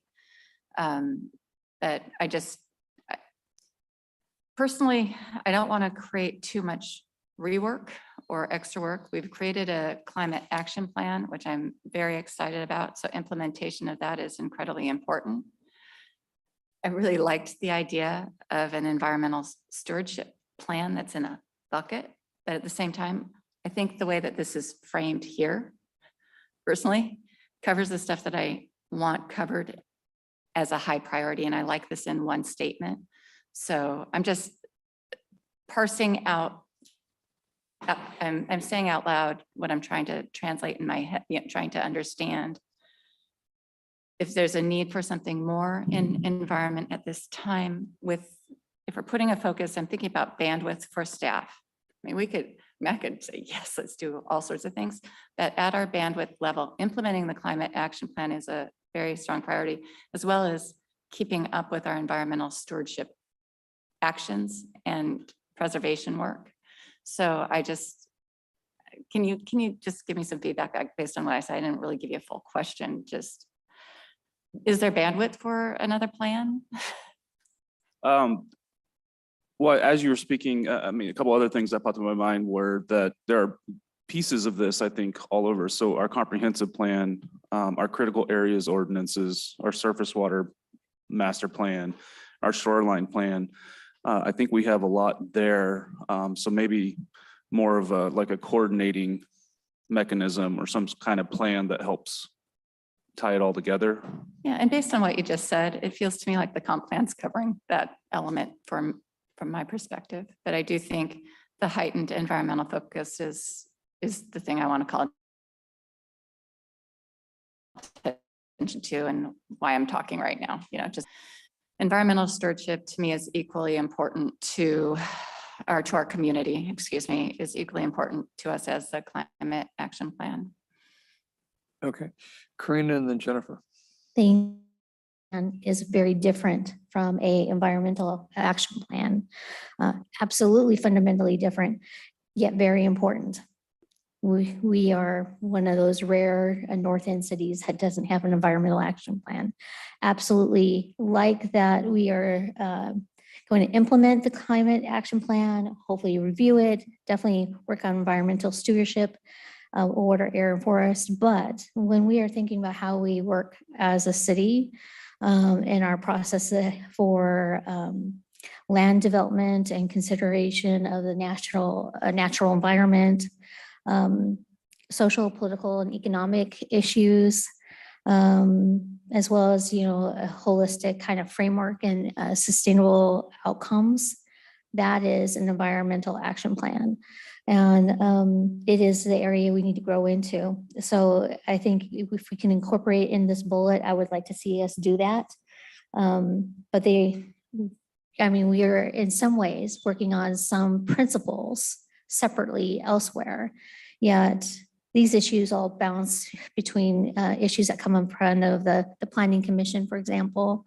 They come to us with policy, and oftentimes there are afterthoughts where they should be forefronting thoughts. And we have agreed that climate action is an important value for Kenmore. It is our residents' important value. And if we're going to protect and preserve our environment, we have to be forward thinking, and we have to take those next steps. And I recommend an environmental action plan be part of this bullet. Okay, Jennifer, Nigel, and then Deborah.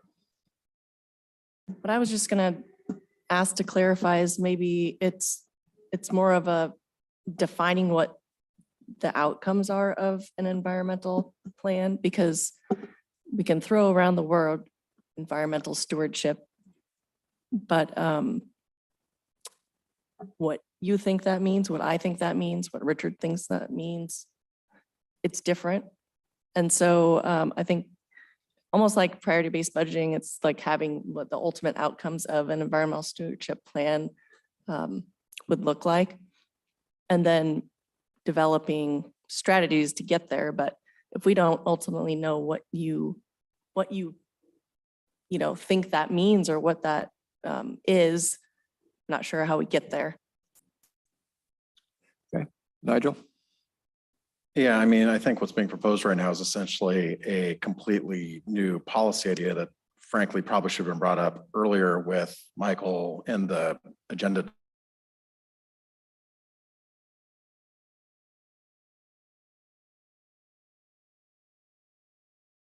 What that might look like, and we're not able to really have a real discussion about that right now because we're just talking about ranking the priorities. So I'm fine with changing the wording to, implementing the Kenmore Climate Action Plan. And I'm not against talking about Kenmore Climate Plan. I'm not against having a discussion at the appropriate time around what an environmental action plan might look like. I was poking around local cities. The only one local I could find was maybe Redmond.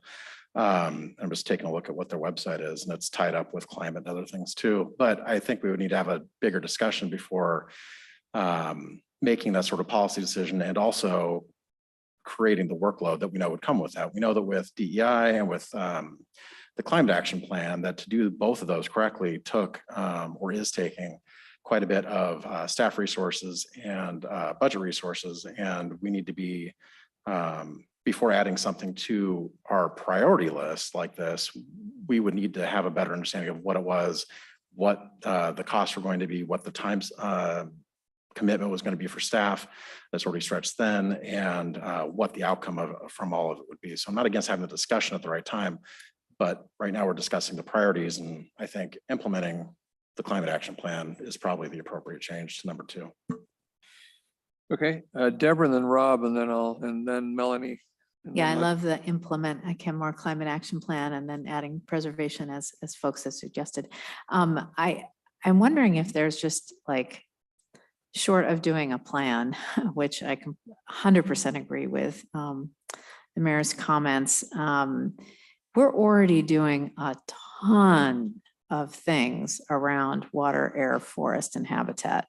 And I'm thinking like literally a 1-pager that says water, these 5 things. And 4 come to mind immediately. The work that we're doing with our neighboring cities and the county on the Sammamish River, that's bullet number 1. Bullet number 2, the weed control, the shoreline management. There was a 4th one. But, literally just, these 4 things. Air, we're doing, these 2 things. Forest, we're doing these 3 things, and literally a 1-page just to articulate what we're already doing. And I think also as we move forward, even something that simple might help us identify if we think there are gaps that would necessitate the need for a plan. So anyway, just thinking simple. So as a point of reference, typically if there's a major departure from what this goal has actually meant, the new departure has to stand the test of a new goal. And I've actually facilitated with you and many clients where you have an add-on and you go through a prioritization process about the distinctions. I don't know that we're quite there yet, but we're getting close. So just wanted to point that out, that Rob, and then Melanie. Yeah, Deb was reading my mind. I think we're already doing a lot, but it's scattered. right? Like Sammamish River, NPDES, tree preservation, climate action plan, critical areas. There's all this stuff that we're doing, but yeah, what about putting it in one concise, encompassing document? And then, you know, you talk about the climate element we're going to add to the comp plan next year or whenever that is. And boy, yeah, I think if we just, rather than just having anything scattered and not, yeah, okay, this is really helping me. That's what I hope you direct us to do. Okay, Melanie. Well, first I wanted to thank Jennifer for synthesizing really what we need. And it just really made me happy. I want to thank Thunder and lining it up and saying we have, because that's what I was trying to say. We've got all this work going. I don't want to go through a massive process to create it, but like if we were to do the climate action plan and hire a consultant and go through all this work to build something, right?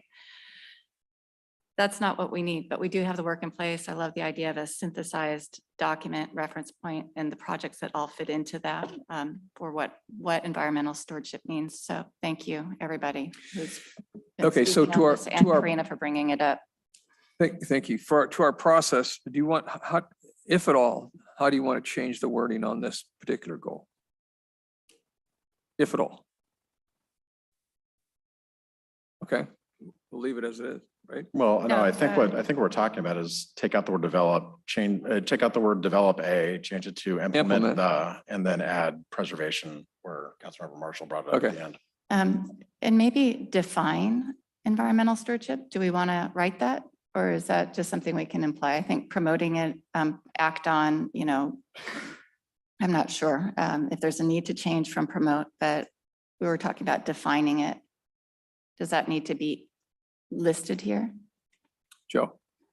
It sounds totally admirable, but I don't know if we can do it right now. It seems too big. I'm fine with implement and adding preserve. Okay. Nigel? On a purely stylistic note, I do have questions about why why some words are capitalized, like environmental stewardship in number 2, or pandemic in number 4, or there's just kind of some words that are capitalized for reasons I don't fully understand. So maybe there's a reason for our comms people did that, but. Okay, we'll get that worked out. Okay, so the changes would be from develop to implement, Kenmore action, climate action plan, and preservation after habitat. Okay. All right, number 3, develop and implement a diversity, equity, and inclusion policy and program. Is that complete? No. No. Any words that need to be changed? No. Okay. Number 4, respond to the pandemic. Is that complete? Melanie?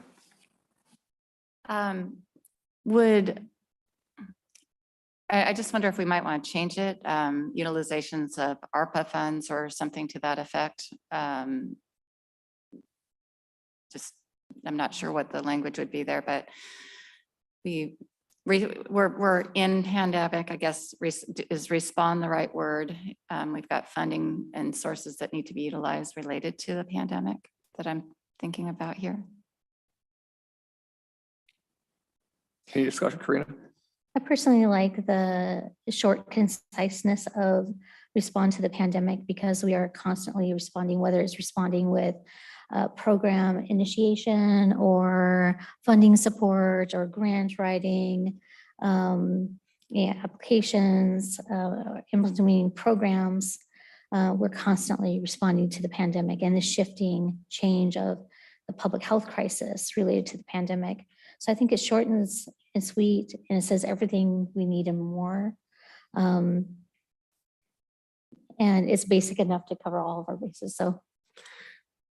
Okay, David?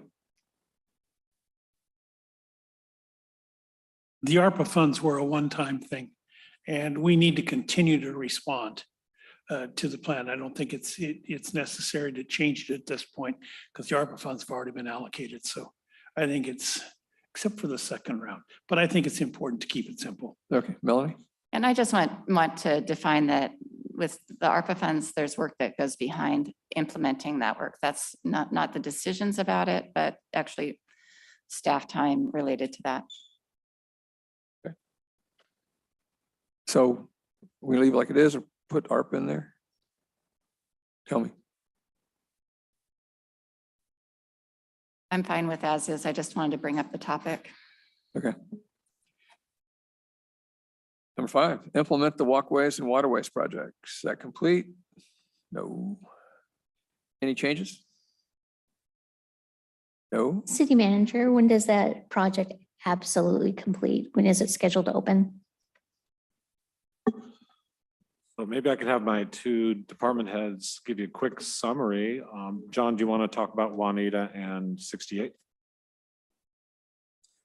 So we anticipate 68 to be complete this summer, minus the plan establishment period that occurs for about a year. Juanita project, we're hoping that they can do their final payment lift before October, which is the winter window closing period.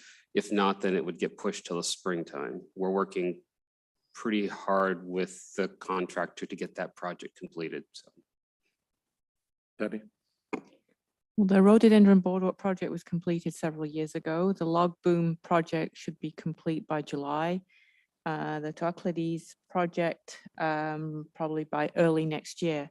But I will say that just because the construction is complete doesn't mean that the overall project is complete. There is then a project closeout period, as well as then a shift into the maintenance of all those projects. Including can you talk about the 10-year work that's funded for those projects? Yes. So the parks projects have a mitigation component, and there is a requirement to maintain mitigation for several years. And for this former Squires Landing Park, that could be up to 10 years. So there is that commitment for 10 years to ensure that the ongoing success of the mitigation in both parks is maintained. And again, after that 10 years, that mitigation does not go away either. It's still Okay, David and then Karina. Yeah, so there is no plans to take the sidewalk any further up 68th, right, to 155th at this point. I'm not following you. The sidewalk on 68th up to 155th. You mean Juanita? Yeah, from where it is right now, On the 68th. residential, and then carried all the way up to Arrowhead on 68th. It's going to go Juanita? fast. You're talking Juanita Drive. Yeah, Okay. So the plan for sidewalk on Juanita Drive is specifically on the east side of the road from 170th all the way to the southern city line. okay, There's no expectation for sidewalks on the west side of the street. right. So it'll be on the east side all the way up to the entrance to St. Ed's. Past that. Yes, pass that up to 100 and Right, 45th. 43rd, yeah. 43rd, all the way to the Kirk. And that will be completed this summer, right? We're hoping that it will be completed this summer, yes. We've been having Okay. some difficulties with the Thank you. contractor that we're hoping to resolve, yeah. Okay, Karina. So why don't we just change that to complete walkways and waterways projects, since we're looking at an arm of possibly winter, possibly spring, that would address the issue. It's been suggested that you change it to complete from implement. Conversation. You okay with that? Okay. Complete. Given that there's a 10-year mitigation, I mean, I don't know. I guess I'm good with implement, but I mean, if I'm the only one that wants to keep it at implement, then that you can change it to complete. Okay. Okay. Number 6. Focus on and emphasize multimodal transportation safety in the city of Kenmore with a specific focus on pedestrian, bicycle, and other means of travel. Sidewalk plan, target 0, bus rapid transit 522, passenger ferry. Is this goal complete? No. Okay. Do you want to change the words, Deborah?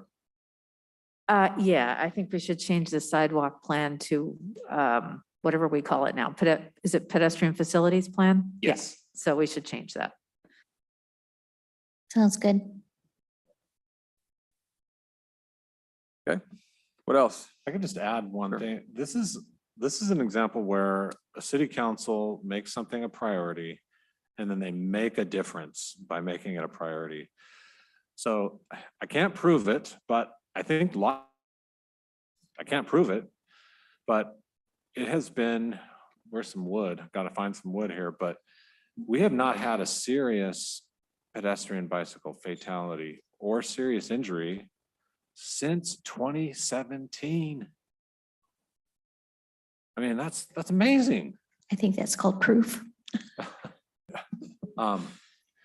So, I mean, there's always more work to do. There's always so much more we can do to improve ped bike safety. The work is never done, especially when you've inherited an unincorporated King County city.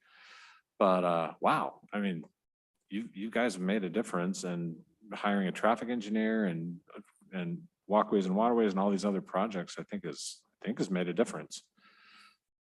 Deborah?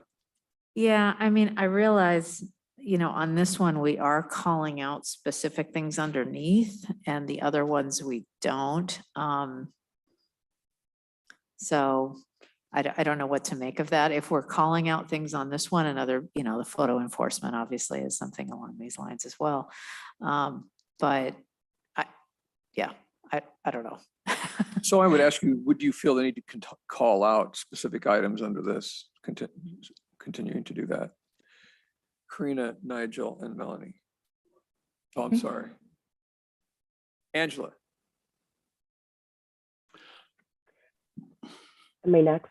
Okay. I agree with what Council Member Shrubnik, I think, sort of indicated. Like, not only do we have bullet points on this, but I actually think it covers two different items as I'm looking at it more closely. It says transportation safety, which I know, Target Zero specifically focusing on safety, and I think many of our pedestrian plans are focused on safety. But the bus rapid transit and the passenger ferry, I think, is focused more on multimodal transportation and not particularly on safety. So do we want to separate this out, or is the emphasis on safety? If it is on safety, then I would say another thing that's come up a lot is, like, we hear a lot of cars, I think, that are like speeding or racing, I don't know, along 522 or Juanita. And I wonder if we want to specifically call that out. Okay. Karina, Melanie, and Nigel. Thank you. I know over the last several years, we've grouped different programs underneath this, and specific issues underneath this bullet underneath this item, for the reason that it fits within, the goals of Target Zero and multimodal routes of transportation, safety enhancements.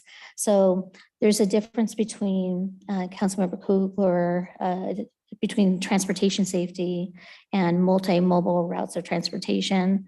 And the way it's written is to kind of grow and enhance off of that.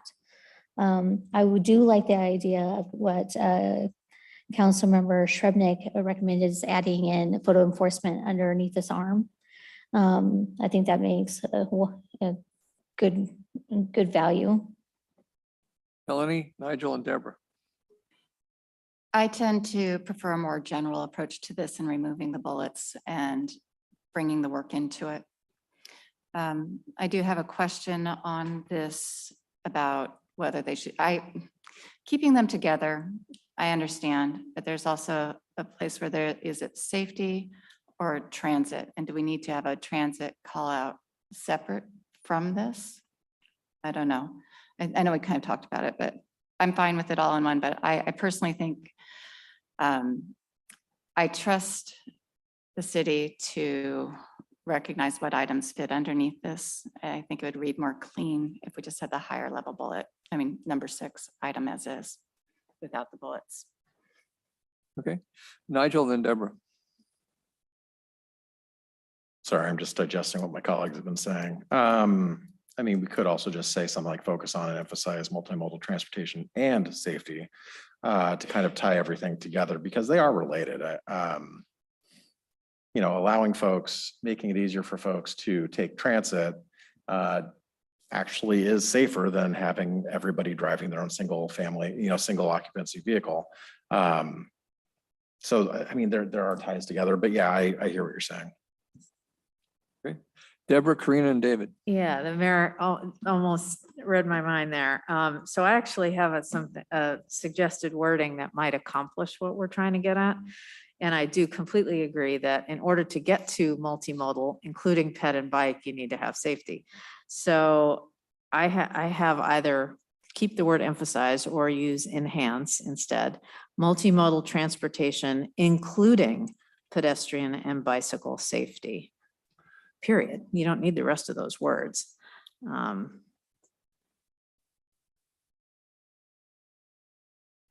Okay. Karina and then David. And we're capturing and then Angela. I can support the striking of the word emphasis and adding in the word enhance, and then placing a separation of an and safety after transportation. I do like the bullet points for the identification of where our priorities are at when we're talking about these issues. Because if we take these away, it can mean all kinds of things. We did it originally, the council formed this bullet based off of the needs of Target Zero and the severe number of accidents and injuries that were occurring within our city borders, let alone that being called out by the governor for being the highest rate of impact in our area on pet bikes. So that being said, I prefer to keep the bullets. I would be happy with those fine tuning of wordings, and I'm good. Okay, David, Angela, and Nigel. Yeah, I see the change as emphasize multimodal transportation, implementation, and safety. I'm sorry, I missed that. Transportation, implementation, and safety. Okay. Because certainly on the last two, we're trying to implement them. Oh, that's good. Yeah. Okay. Angela, and then Nigel. I think we might differ on this one. I like what Councilmember Shrevenick suggested, like enhanced multimodal transportation plus adding and safety. And I would prefer to remove the bullets. I think it just keeps everything sort of at the same high level. Okay. Nigel. Yeah, I mean, when I first got on council, I believe that the closest thing we had to this was just something about the sidewalk plan. And that was something that I worked very hard at my first retreat with then Mayor Baker to move that up into the top 5. I think it was number 11 or 10 at the time.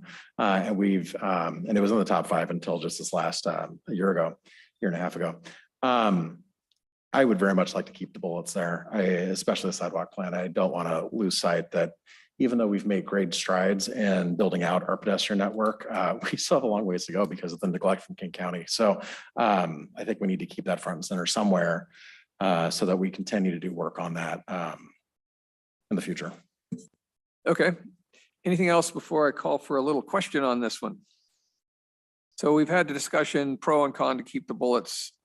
I'd like to just call for the question, keep bullets or make it general? All those for keeping bullets. 1, 2.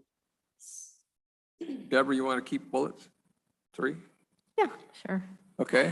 All those 4. Okay, that's the majority. So the bullets stay. I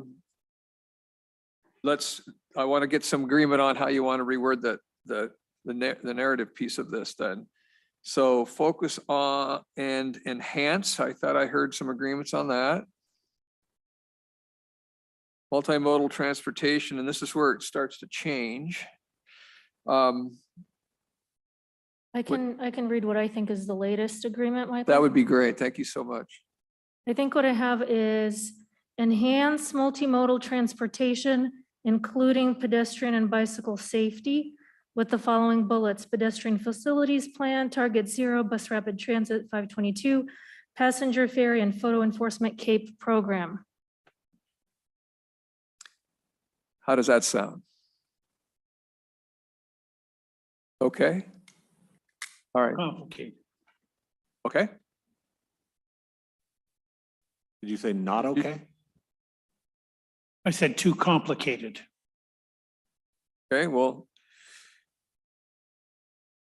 Friendly amendment before we vote on whether you just keep what you just heard? Can you read it one more time, please? Sure. Here's the goal: enhance multimodal transportation, including pedestrian and bicycle safety. And here are the bullets: pedestrian facilities plan, target 0, bus rapid transit 522, passenger ferry, and photo enforcement CAPE program. Can someone define multimodal for me? I'm just curious, does that include pedestrian and bicycle? Yeah. So I don't think we need to have the extra emphasis there. That also includes trails and pathways. Yeah, Oh, I would emphasize, I would propose reducing it to enhance multimodal transportation and safety, and then keep the bullets. Okay, Yeah, comments? Deborah? I think Councilmember Baker used the word implementation. So enhance multimodal transportation, implementation, and safety. Yeah. Okay. So. Simplifies it, keep the bullets. Is there agreement on this? See head shaking? Okay. Oh, Angela, I'm sorry. I don't want to further complicate it, but multimodal transportation includes all modes. I mean, that might sound obvious based on that word multimodal, but I think the emphasis does need to be on pedestrian and bicycle in particular, because we've talked about this in a previous conversation recently, where most of our modes of transportation are heavily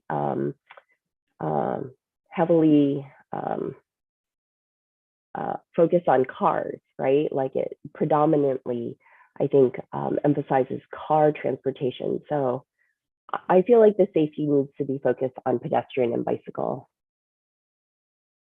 Okay, Nigel? Yeah, I agree with Councilmember Kugler. I think it's a good catch. Okay, I'm seeing another head nod. Leave it in. Deborah?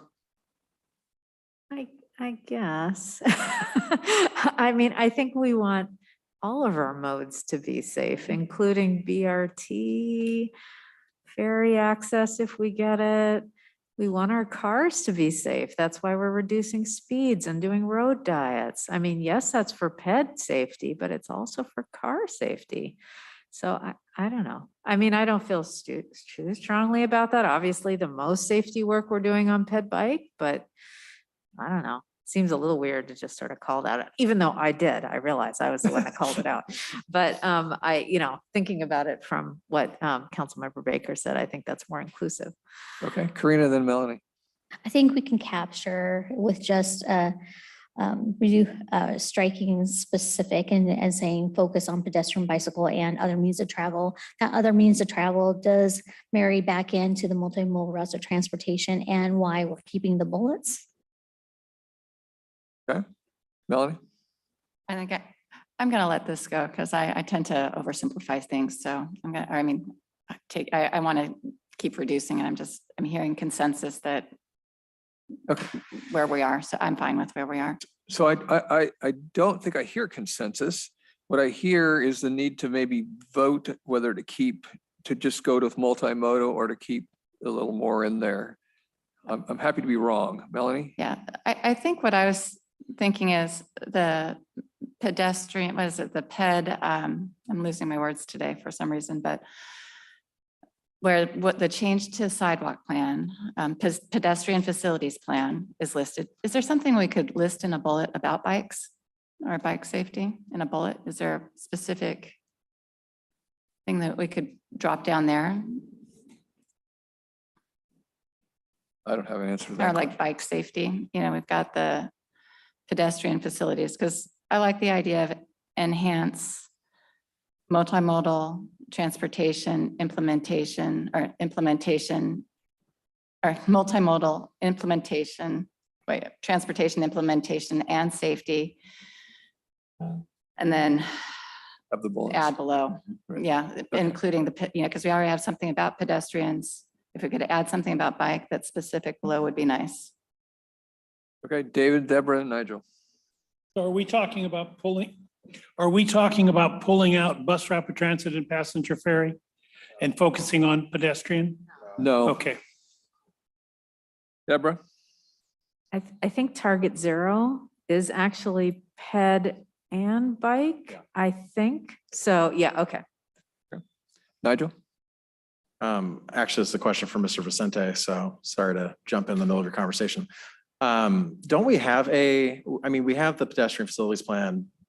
Don't we, and maybe Rob will know the answer to this, but don't we have a plan that was put together after the tragedies in 2013 around expanding our bicycle network also that we can maybe call out if we want to call out pedestrian facilities plan and something else? I don't recall. I should. We had an ad Something- hoc Yeah. committee at some point. I thought that as part of that, we mapped out, potential future bike safety improvement projects. I but know could our be wrong. transportation element of our comp plan Been like covers all 8 that. years, so. So there was the public process for creating the bicycle plan. I think that was 2013, if I remember correctly. Okay. That was a public engagement type plan that went out there. I haven't looked at it that closely to know if it specifically covers bicycle safety or just a bicycle network plan itself. I would argue that building the bicycle network is in itself a safety project, but that's fair. Discuss this. I guess the question again that I'm wanting to pose is the two differences as to either simplify it and take out the specific types of transportation, make it more generic, or leave them in.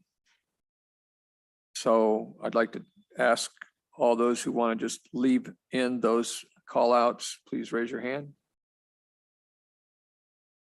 3, 4.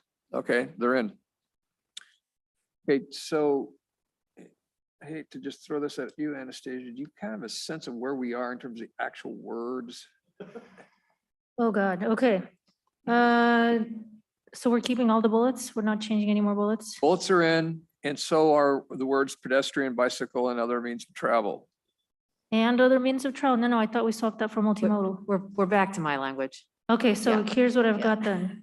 It's one of these two. I think we're close. Either enhance multimodal transportation, including pedestrian and bicycle safety, or enhance multimodal transportation implementation.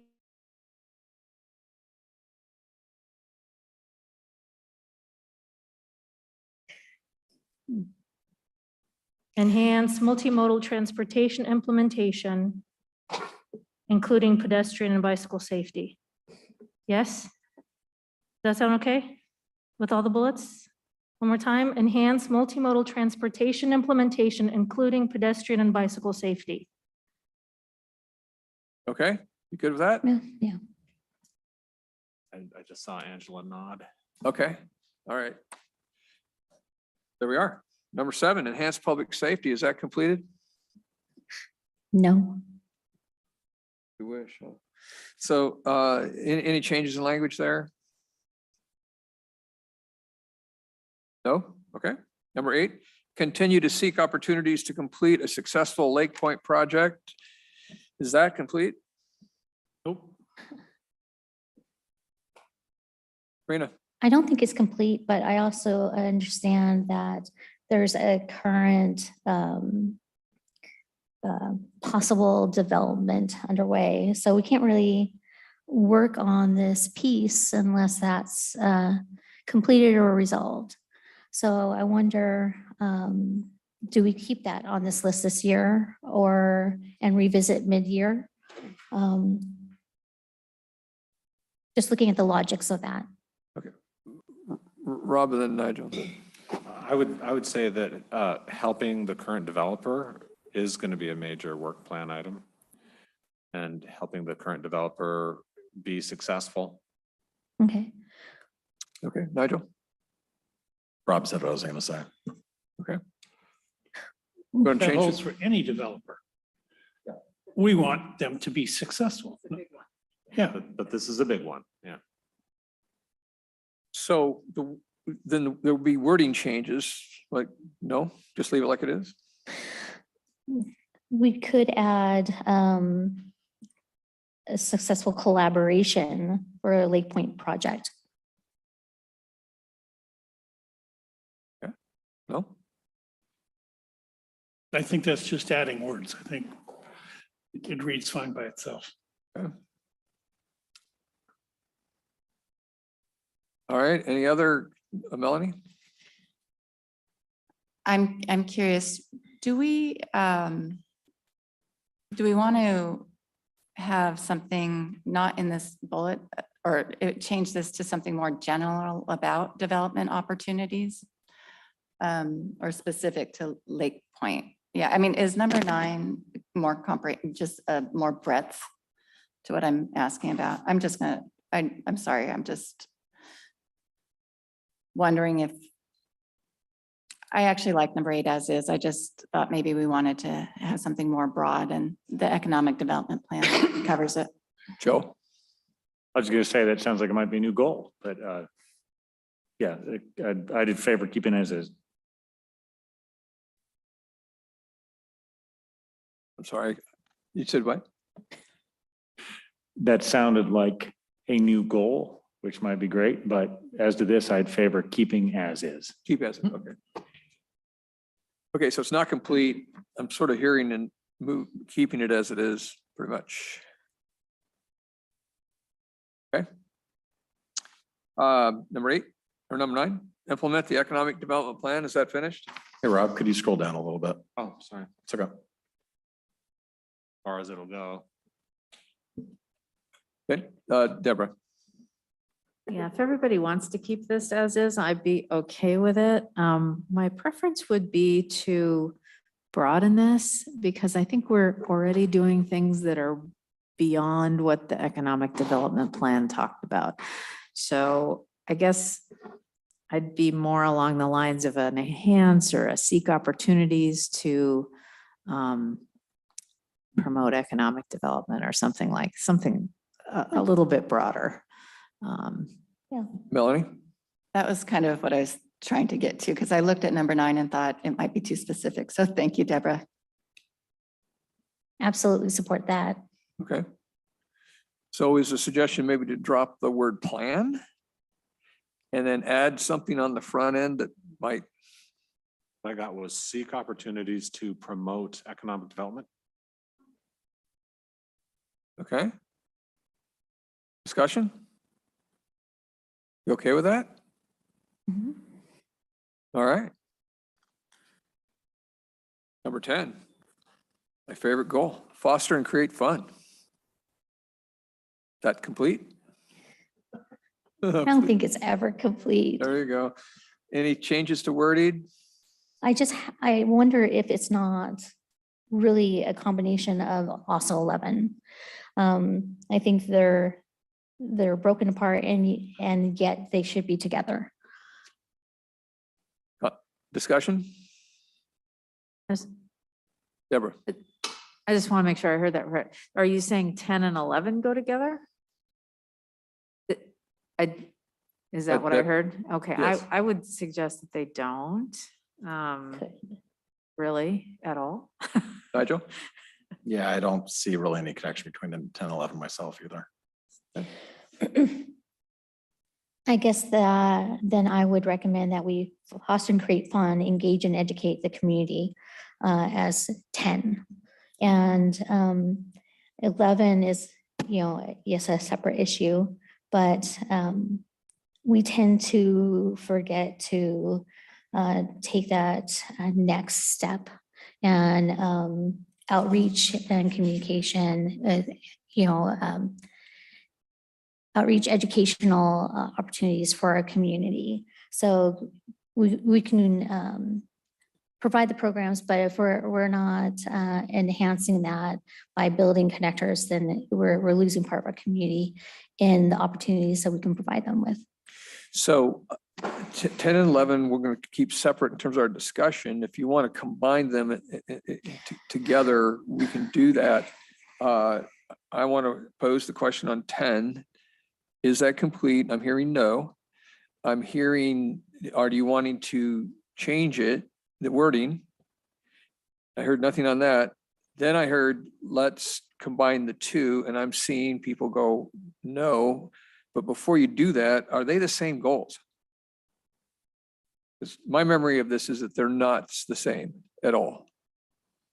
Right, and I then said that why not expand on 10 and add educate and engage community. Okay, so what wording would you propose for number 10 then? Let's leave 11 out of it and just say, how would you change number 10? Foster and create fun, educate and engage the community, or that could be foster and create fun, including foster. Just a second. Let me rethink this.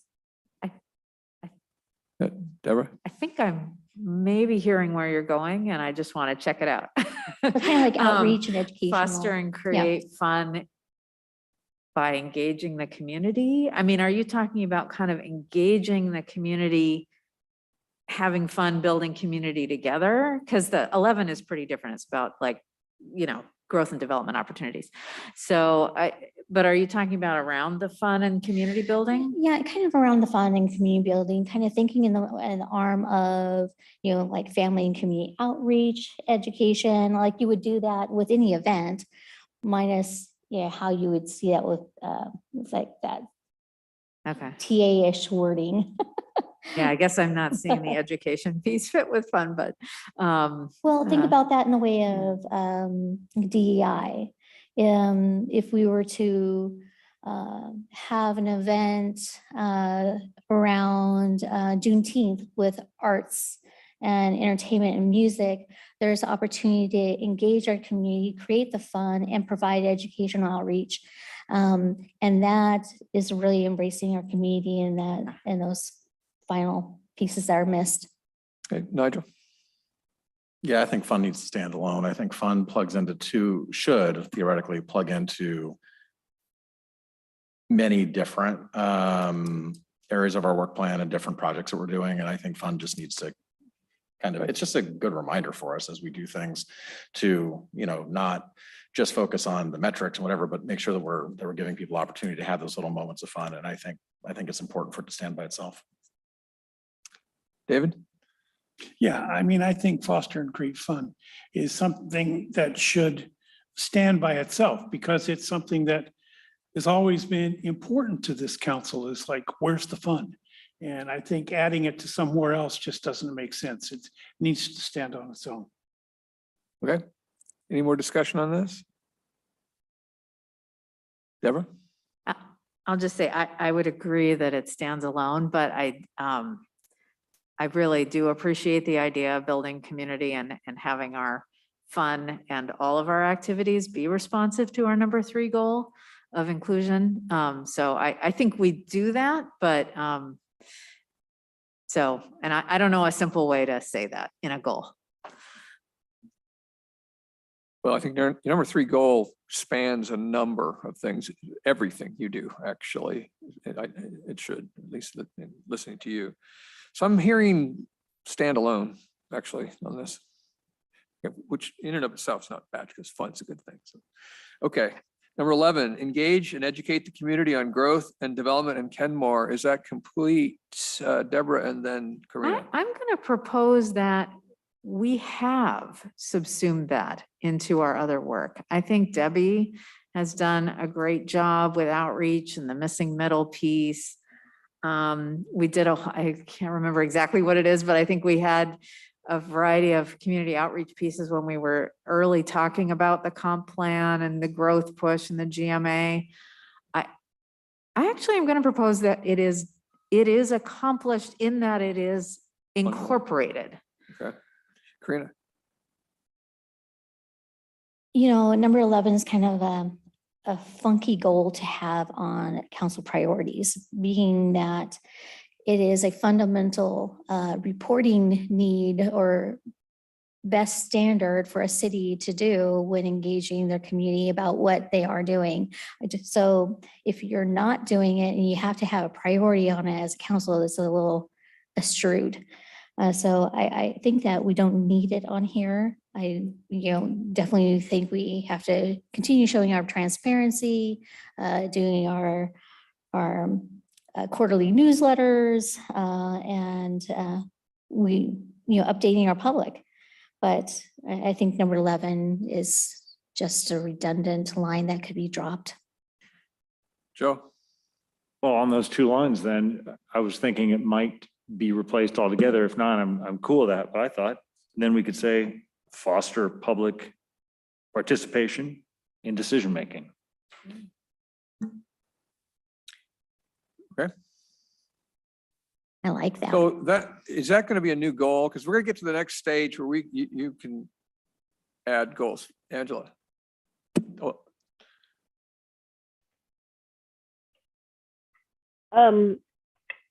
I was thinking about this slightly differently in that I feel like we've been doing a really good job of informing our community on different things and projects that are taking place. And for example, the FAQs with the tenant protections, or just making sure information is up on our website about DEI or other initiatives that we're moving forward with. We've also talked about like the Civic 101 videos and the city manager's office and communications team has been putting out like the 4 things to know about Kenmore each week, which I think I've been hearing like really positive feedback on.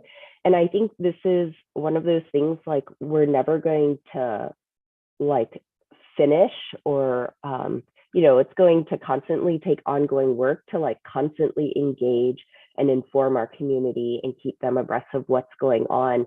And we talk a lot about like increased community engagement, and I think that we've seen a lot of progress with that for the DEI, but I guess I'd say I feel like it is a priority. I think it's really important for our community. I think our community members ask for this, and I guess I'd say I think it's a priority, but maybe not specifically on growth and development, more of like just engaging, informing, and what Councilmember Marshall said. I can't remember the word he said, but like getting them involved. So I'm glad you said that, because I was confused. I think this is morphed to a more generic commitment to community engagement on a number of issues. And this, to me, the outside guy reads as educate them on growth and development, which is a very more specific, narrow focus.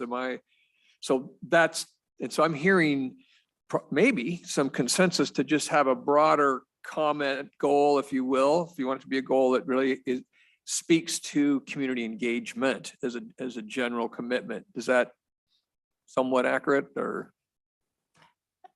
And participation. Sure. Okay, are you in favor of doing that? So to me, and I'll just put, these are your goals, but that would be a new goal, because it's now just a general process goal that really emphasizes engaging your community on a number of things versus a focus on growth and development. Well, Melanie. It may be a new goal. I feel like if I recall correctly, last year we had a lot of questions about missing middle and development, and how where our community was. So we wanted to ensure that these conversations were opened to the community. So I think that's why it was written the way it was, but I actually like community engagement as a general. Okay, David? Yeah, I think it's important that we're mindful of creating too many goals. This is barely fitting on one page. We can obviously make the headline a little bit smaller and fit another one in, but I don't know if that's necessarily fair to staff. I think we really need to try to keep this at 10. we're pushing it with 11 now, and adding 12, I think is a little bit too much. Okay, Joe. Yeah, then for that economy, we could either just, rewrite the 11 to be foster public participation in decision-making, or, eliminate 11. Okay. Deborah? I think maybe we need to clarify. Maybe we get, as a process point, get consensus on dropping 11 as written, and then talk about adding a different 11, like a new goal. I mean, I feel like we're talking in multiple conversations right now. Thank you. And Agreed. I think I am hearing consensus on dropping 11 as it's stated. Okay. All right. And then we're going to go another step in this process, which is, are there new goals getting nominated? And I would suggest to you that you would then nominate in whatever wordage you would like this goal or value statement, or whatever you want to call it. But okay. So we're going to drop 11. And then we'll go. So we've made these changes. Those will go into the spreadsheet as part of the goals that we're going to vote on. So the next question up is, are you prepared? Does anybody want to nominate a whole new goal? And given this last discussion, I guess rather than reiterate that, do you want to nominate that as a goal? Engagement, participation of the community. Anybody want to do that? Let's hear the nomination then. I'd be happy to nominate community engagement and participation as a new goal.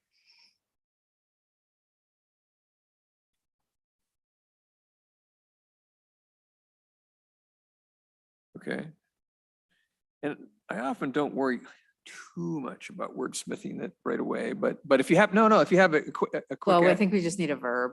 So I'd go with, put a foster in front of that. Put a And then what? Put the word foster at the beginning, and I think you've got it. That works for me. Yeah, that. Yeah. Okay. Okay. Any other new goals on the horizon? David? Just a general question. We get to do one versus the other? Oh, yeah. Oh, we get to do that. I was going Yeah, to you think this get is the to. first year we didn't get to do that. Glad you're having- Yay! I'm so All glad you right. have fun with it. So That's the whole you're reason for rare. this. We'll bring on that tedious moment okay. So I'm about to close. Karina? And so some of the issues we discussed earlier, later last night, like on non-discrimination ordinance and DEI continuation, or some other programs that were raised today. I think some things fit under bullets underneath arms we already have. For example, I would put like the life preserver program under enhanced public safety. I'm thinking about how you fit things in, and whether when we continue, what we continue and how, or is that just a separate budget conversation? So let me ask a question, because I'm doing a lot of things in my head at once. It's a small head. So did you as a group agree to do the life preservation thing, or does that have to stand as a new goal? No, you agreed to do that. Okay. Okay. So the question then, thank you. So the question that Karina's raising, do you want to just start calling out some bullets under each of these, or no? I'm seeing heads shake no. Okay. So it will happen, but okay.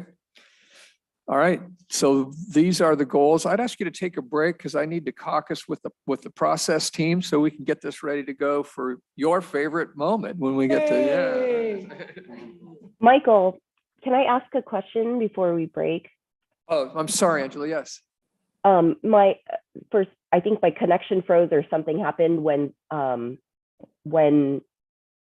you were talking about the last goal. So was there a proposed wording for another goal for number 11? If so, I didn't hear it.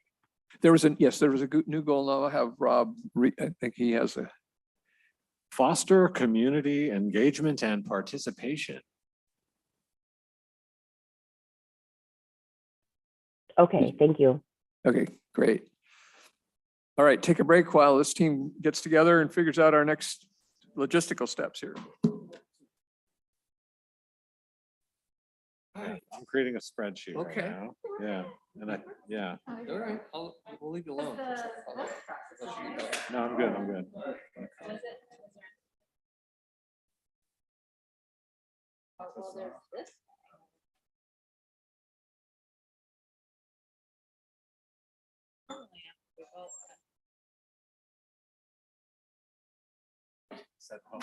Yeah, we've missed the boathouse anniversary, if that's what you're talking about.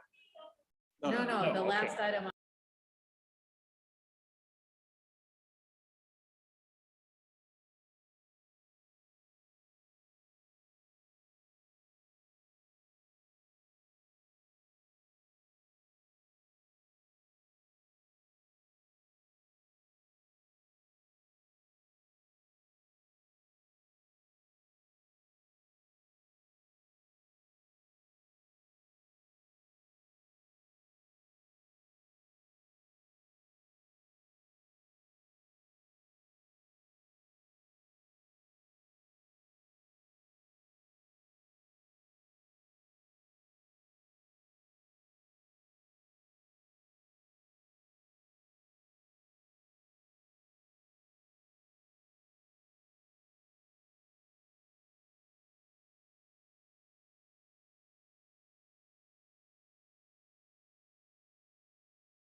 do her thing.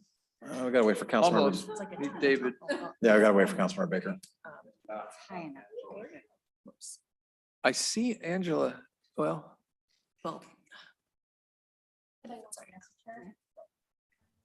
Hey, Angela. I'm here. Angela, are you there? she might be, but because this is on there.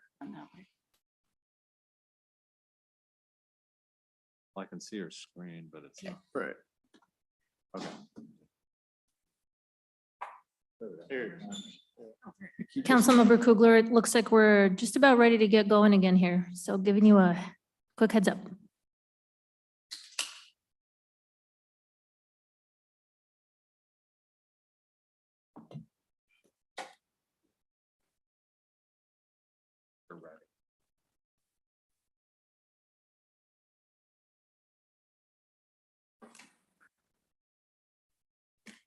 Okay, we'll wait. Here comes David. So we'll be ready to go in just a second. I just want to test my connection because I heard Rob talking to me earlier and then I said I'm here and then everything froze. So can you hear me? We I can. can hear you. Thank you. There's snacks. Okay. Snacks are good. Oh. Are we good? Is it okay if I share a screen? Yeah, okay, so, okay, so.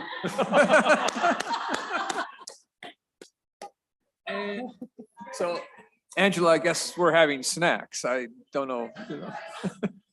Snack time. We are. Oh, no, we're in good shape. Did you take the healthy one? No, you didn't. Good for you. Oh, could reward thing. It was.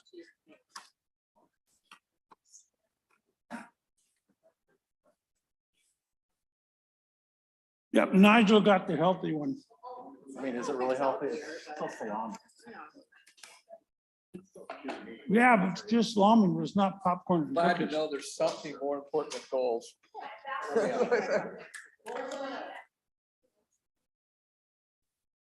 Grapes are terrific.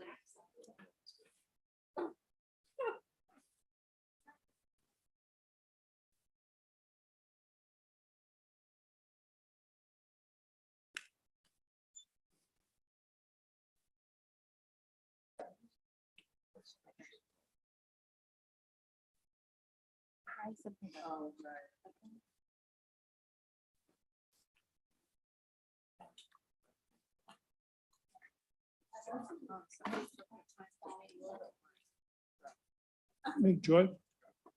Oh, can I get in trouble with the BDC for saying thank you to you? With what? BDC? If I should just say thank you after a vote? Don't specify. Just don't specify whatever the thank is for. Okay. I'm so paranoid. Yes, you are. It's not even funny. Yes, Just you like, are. Oh, my God. Hello.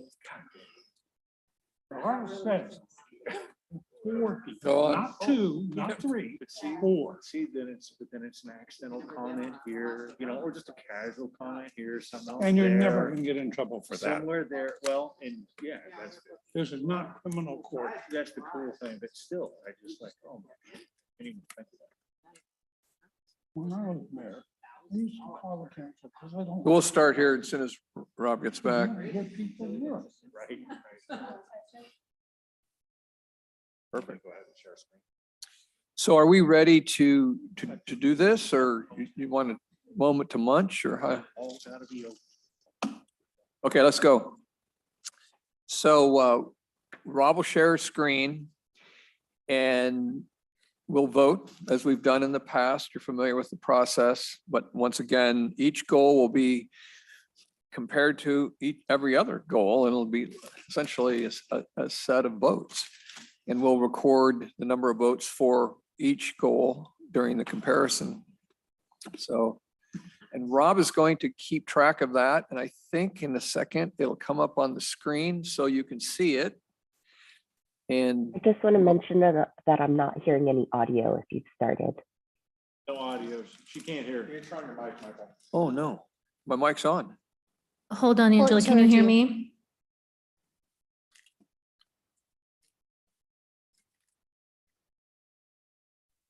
Can you What hear me? about Can you hear me? testing?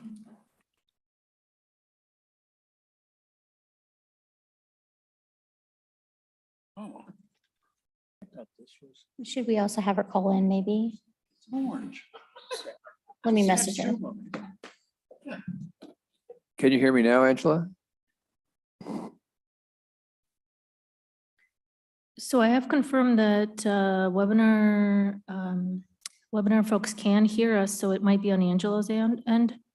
So we need to connect with Angela and see if she can toggle Okay. with her own settings.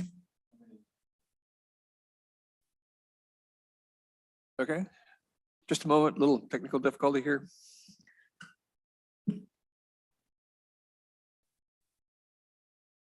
Can you hear us, Angela, now?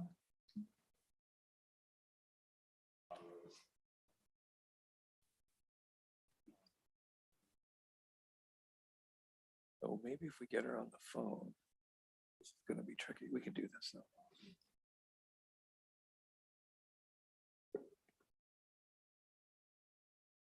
Okay, good. Angela has her mic locked. Yeah.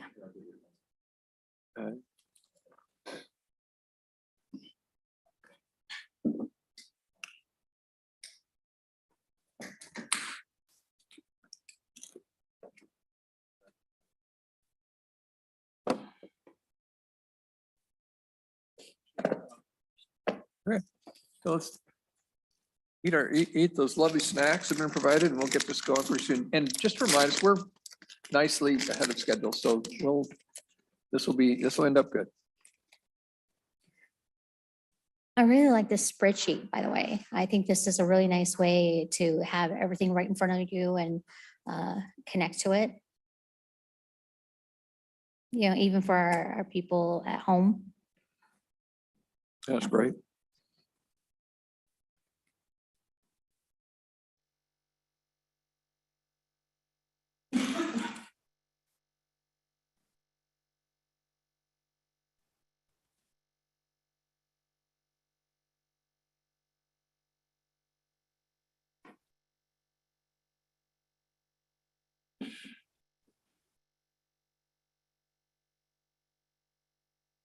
No. My partner, Julie.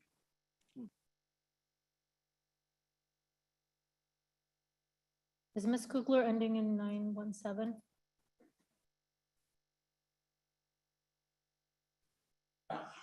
Sorry, I can hear the audio and I think I'm.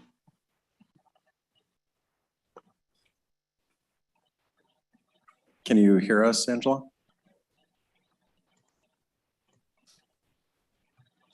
Angela, go ahead and unmute. I do see your phone number here, but for some reason you're muted. How is this all working?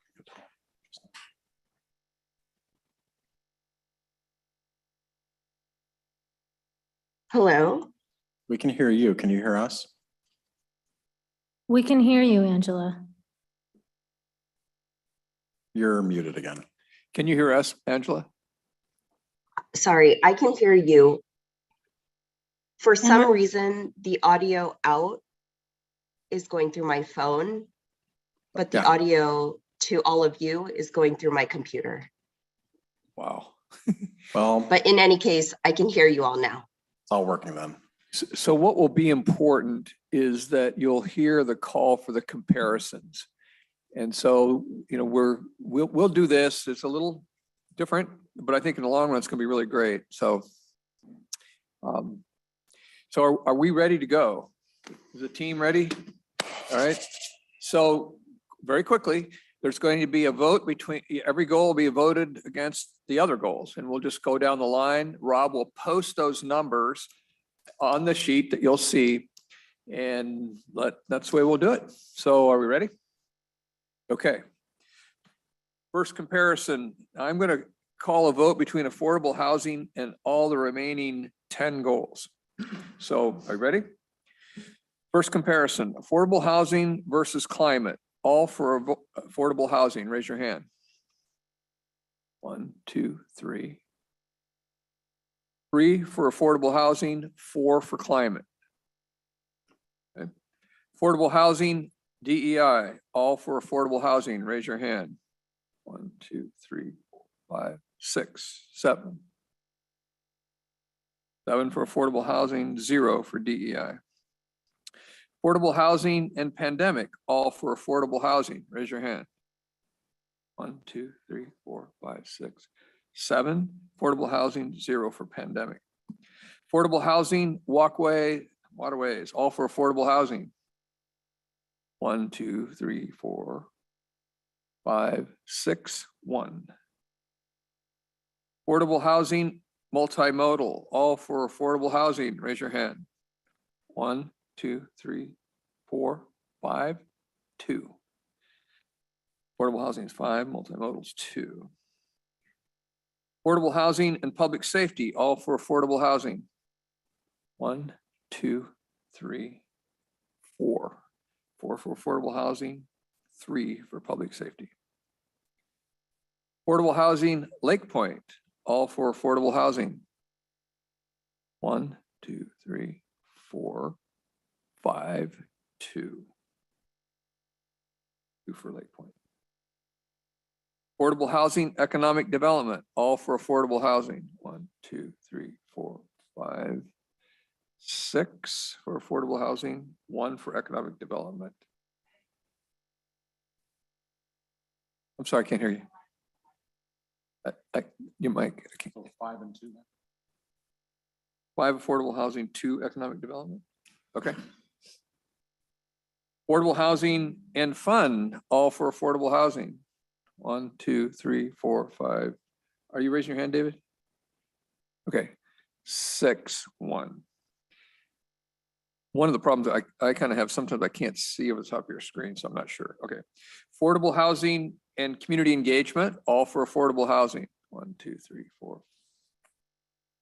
1, 2, 3, 4, 5, 2. Okay. Okay, we ready? We're going to do climate versus the rest. What?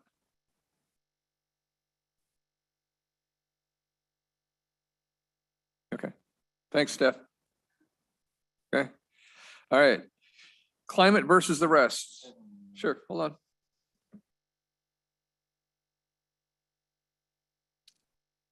Oh, I thought we just did. Okay. And community engagement. Correct. Okay. It's 1 versus 10 things.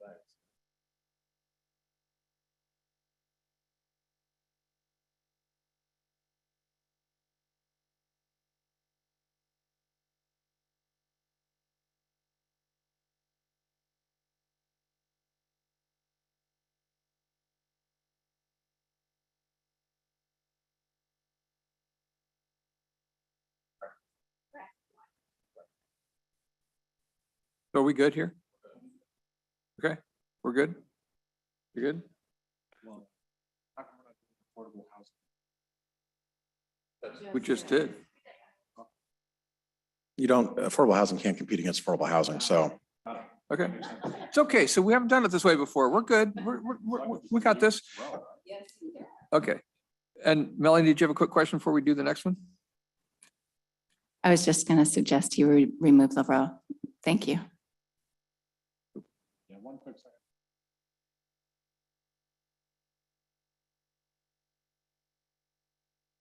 Okay. All right. We're being nimble. This is great. Thank you. Okay, now we're going to do comparison climate versus the rest. Ready? Climate versus DEI, all for climate. Raise your hand. Okay, hold on.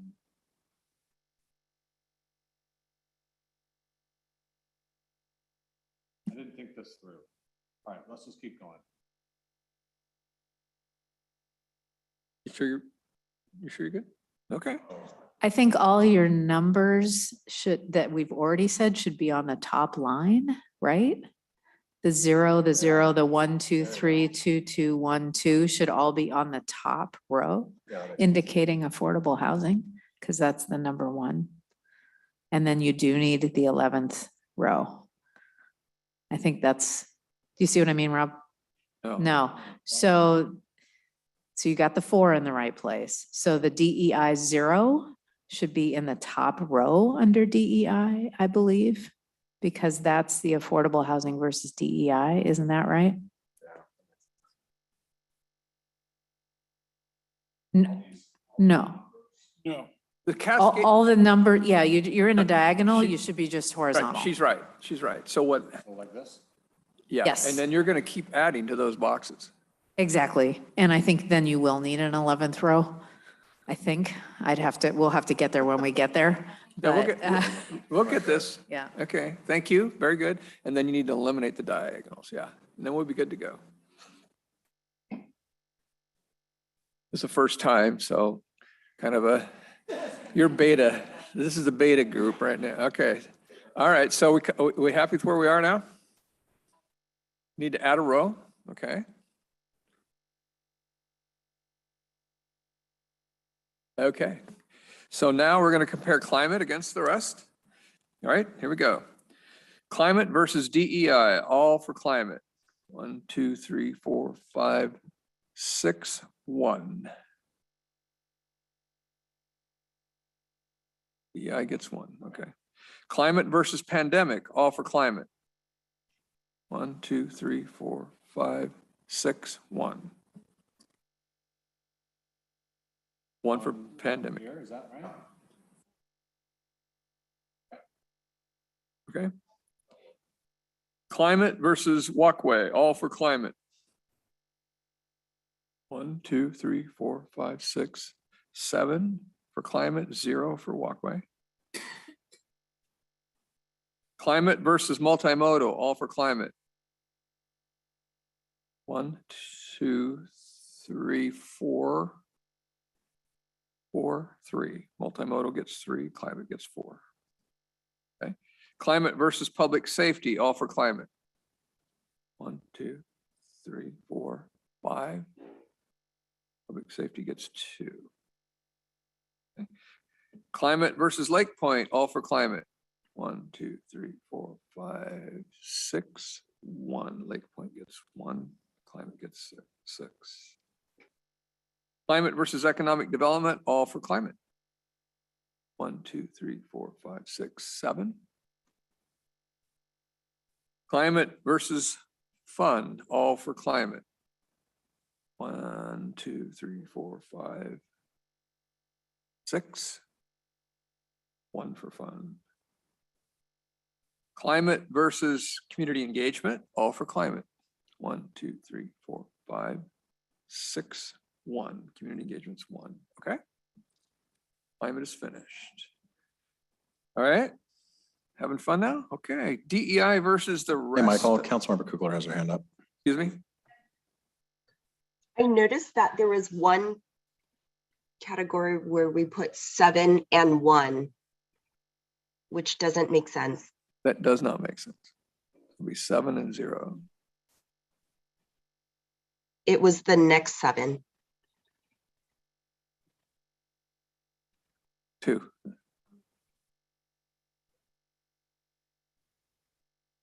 And economic development, I think.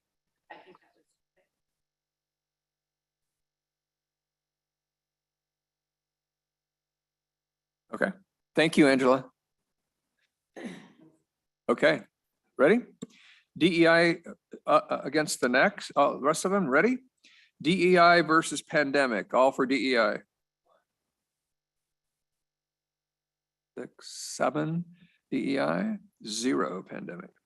DEI versus walkways, DEI. 1, 2, 3 DEI, 4 walkways. 4 walkways, correct. DEI versus multimodal, all for DEI. 1, 2, 3. 4 for multimodal. Okay.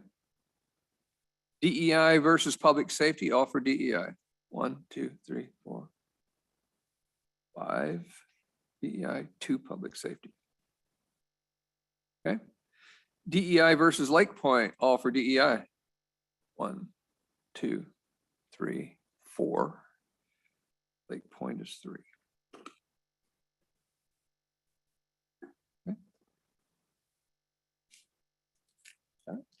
Okay. DEI versus economic development, all for DEI. 1, 2, 3, 4 for DEI, 3 for economic development. DEI versus fund, all for DEI. 1, 2, 3, 4, 5, 6, 1. And finally, DEI versus community engagement, all for DEI. 1, 2, 3, 4, 5. Right, 5, 2. Okay. Next up is pandemic. Pandemic versus the rest of them. So you ready to start? Yeah. Okay. Pandemic versus walkways, all for pandemic. 0, excuse me, 1 for pandemic, 6 for waterways. Pandemic versus multimodal, all for pandemic. 1, 2 for pandemic, 5 for multimodal. Okay.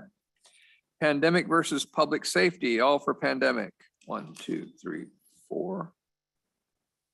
4, 3. Pandemic versus Lake Point, all for pandemic. 1, 2, 3, 4 for Lake Point, 3 pandemic. Correct. Pandemic versus economic development, all for pandemic. 1, 2, 3, 3 for pandemic, 4 for economic development. Okay. Pandemic versus fund, all for pandemic. 1.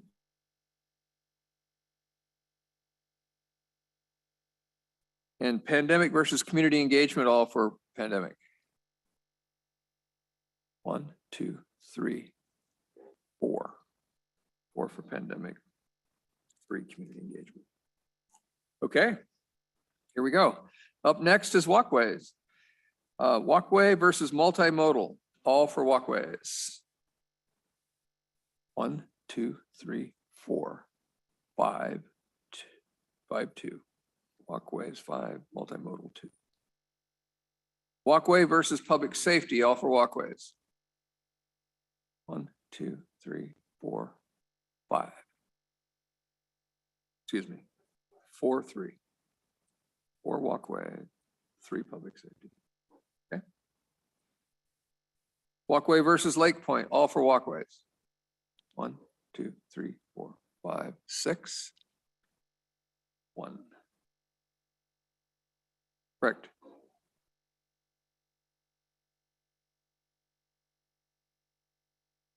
All for walkways. 1, 2, 3, 4, 5. 5, 2. Okay. Walkway versus fund, all for walkways. 1, 2, 3. 3 for walkways, 4 for fund. Walkway versus community engagement, all for walkways.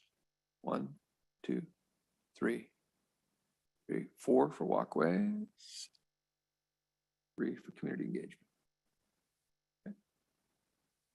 Okay, up next is multimodal.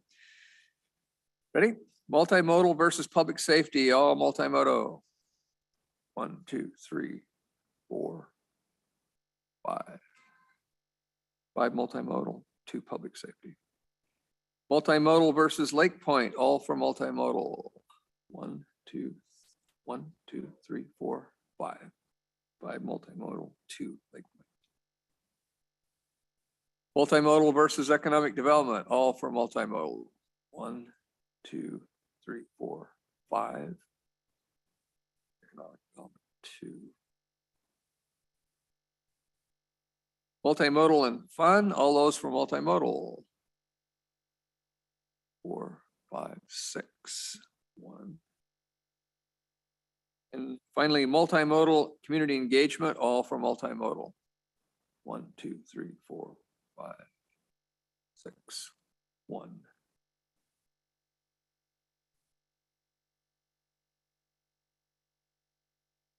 Multimodal 6, community engagement 1.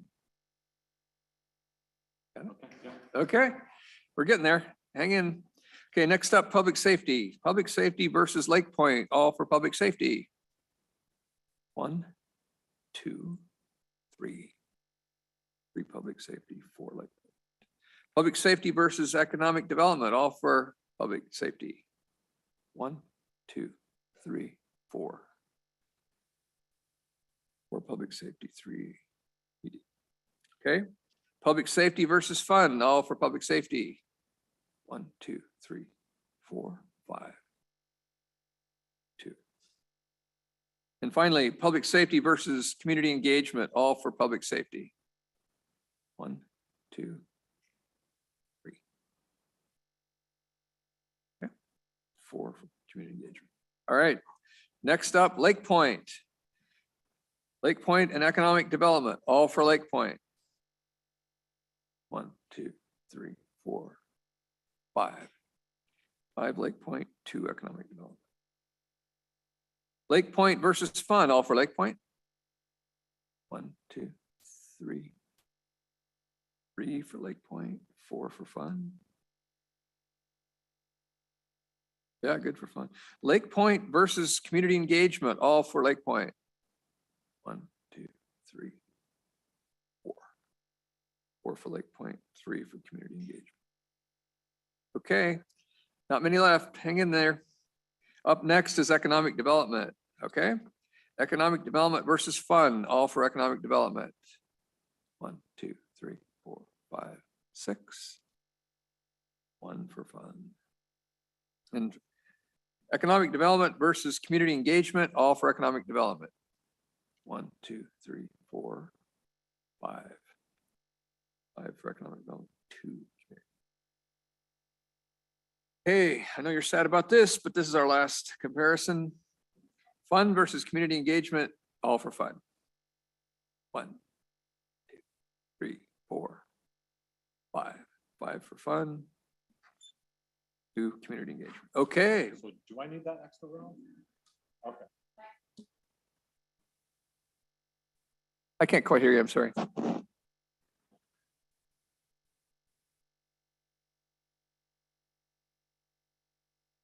No, you're not too late. Never too late. Should we call for the question again? Yeah, we'll call for the question again. You guys in? Here we go. Okay. You liked it so much, we're gonna do it again. Fun versus community engagement, all for fun.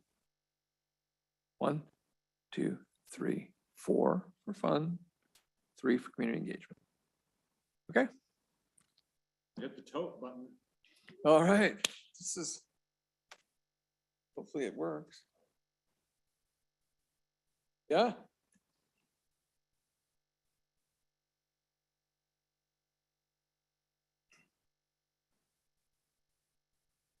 Wow. Blue environment takes the lead. It does, just by a frog's hair, but there it is. But we didn't accomplish your goal of the top 3 things. Okay, so walkway and waterway and DEI.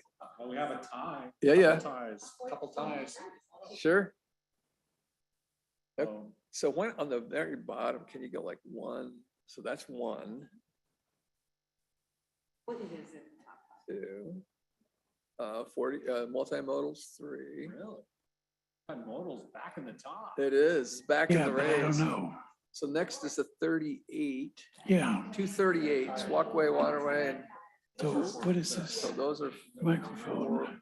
4. It's not I just go picking 4, up. 4. Do you want to do a runoff on those? Does it really pick me up?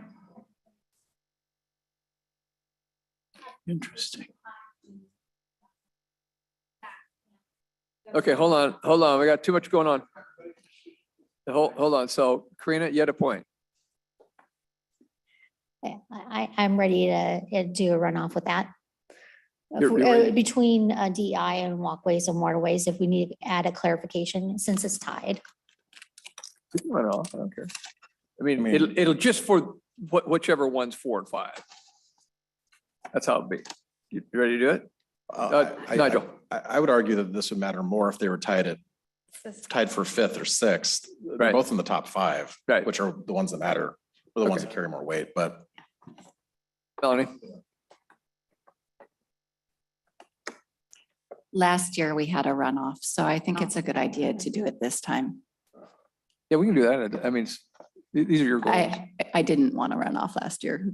But I'm okay It's very with not. egalitarian of you. That's like, My proposal would be, since DEI was number 3 this year, that we would, number 4 this, last year it was number 3, and in the top 5, maybe Yeah, put it you- at 4 and 5 if we don't do a runoff. so do I you want, recommend we do a runoff. do we do a in that runoff? percent. Runoff's easy. Runoff's easy. Okay, so we're gonna go DEI versus walkways and waterways, right? Okay, that's the comparison. All right, call for the question. All for DEI. 1, 2, 3, 4. Okay, there we go. There it is. It's number 4, and walkway and waterways is number 5. see the show of hands just for my own curiosity. Oh, yeah, sure. Okay, DEI versus walkway and waterways, all for DEI. 1, 2, 3, 4. Okay. Perfect. Let's see here. Well, we have another tie down there, 8 and 9. Did we run those off? Why not? I mean.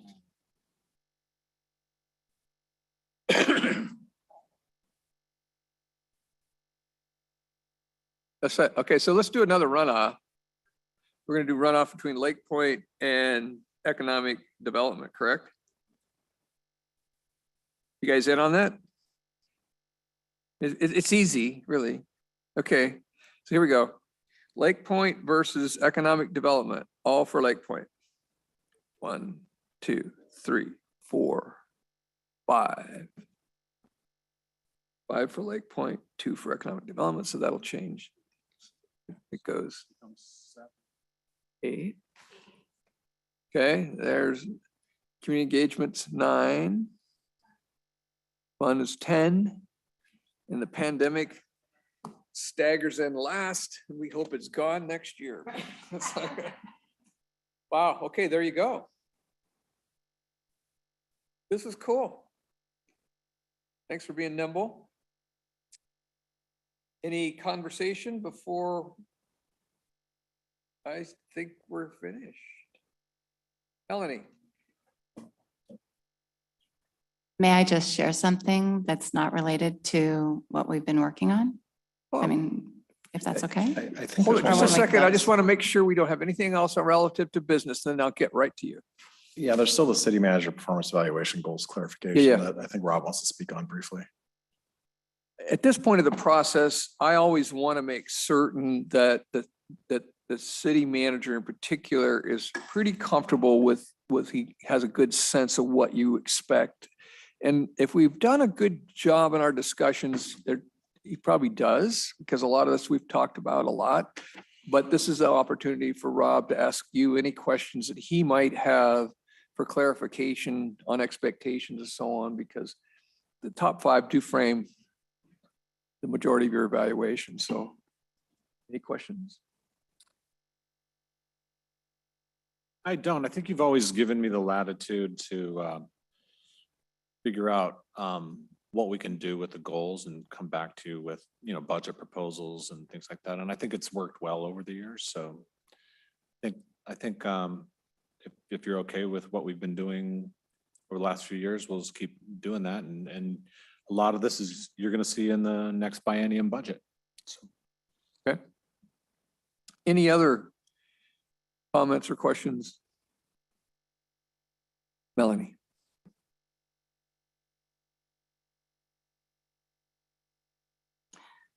First, thank you for your facilitation of this process. It's always amazing how well you get. Thank staff for all their presentations and the work that they put into this, because it was a lot. So thank you for that. And the main thing that I just wanted to raise or bring to everyone's attention is tomorrow there will be a rally to end gun violence in Kenmore at City Hall at 1 o'clock. there will be flag sign waving on the corner of 522 and 68th. The Alliance for Gun Responsibility is providing signs for those that don't have handmade signs. So there will be 50 prepared signs by the Alliance for Gun Responsibility. We have outstanding speakers, including Emily Cantrell, who's on the board of directors for the Alliance for Gun Responsibility. She's a Las Vegas shooting survivor and someone who is working with all people to find a solution to the issue of gun violence in our nation.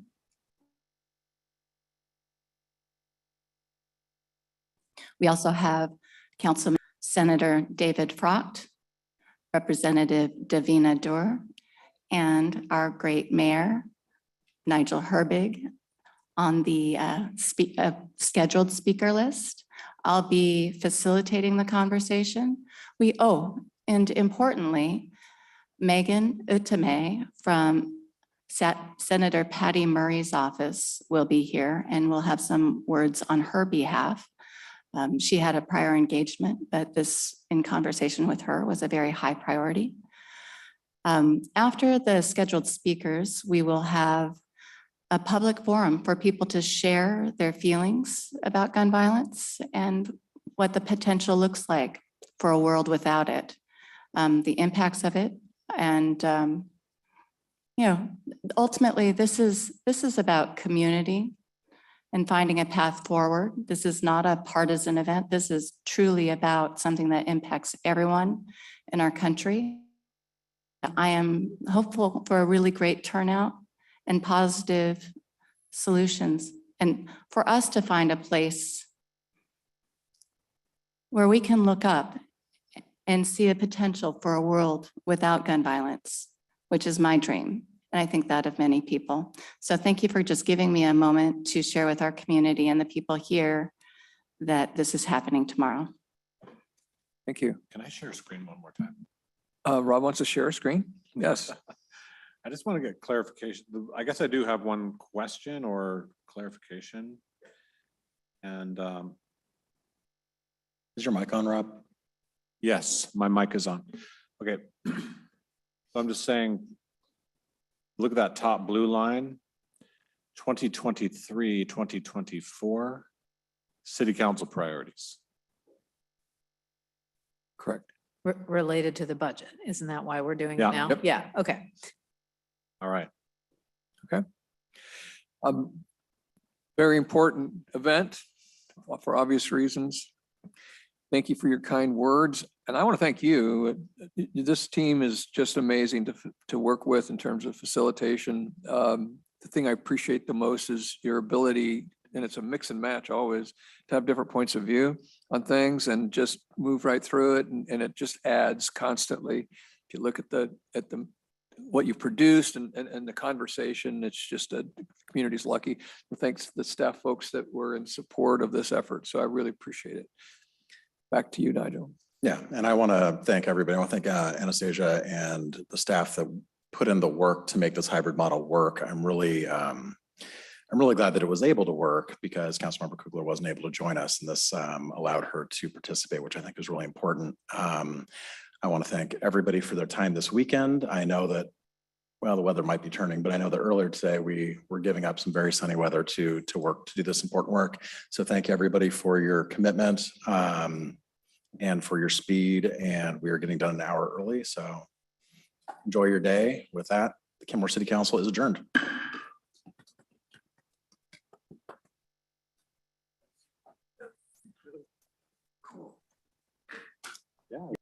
Goodbye. Thanks, everyone.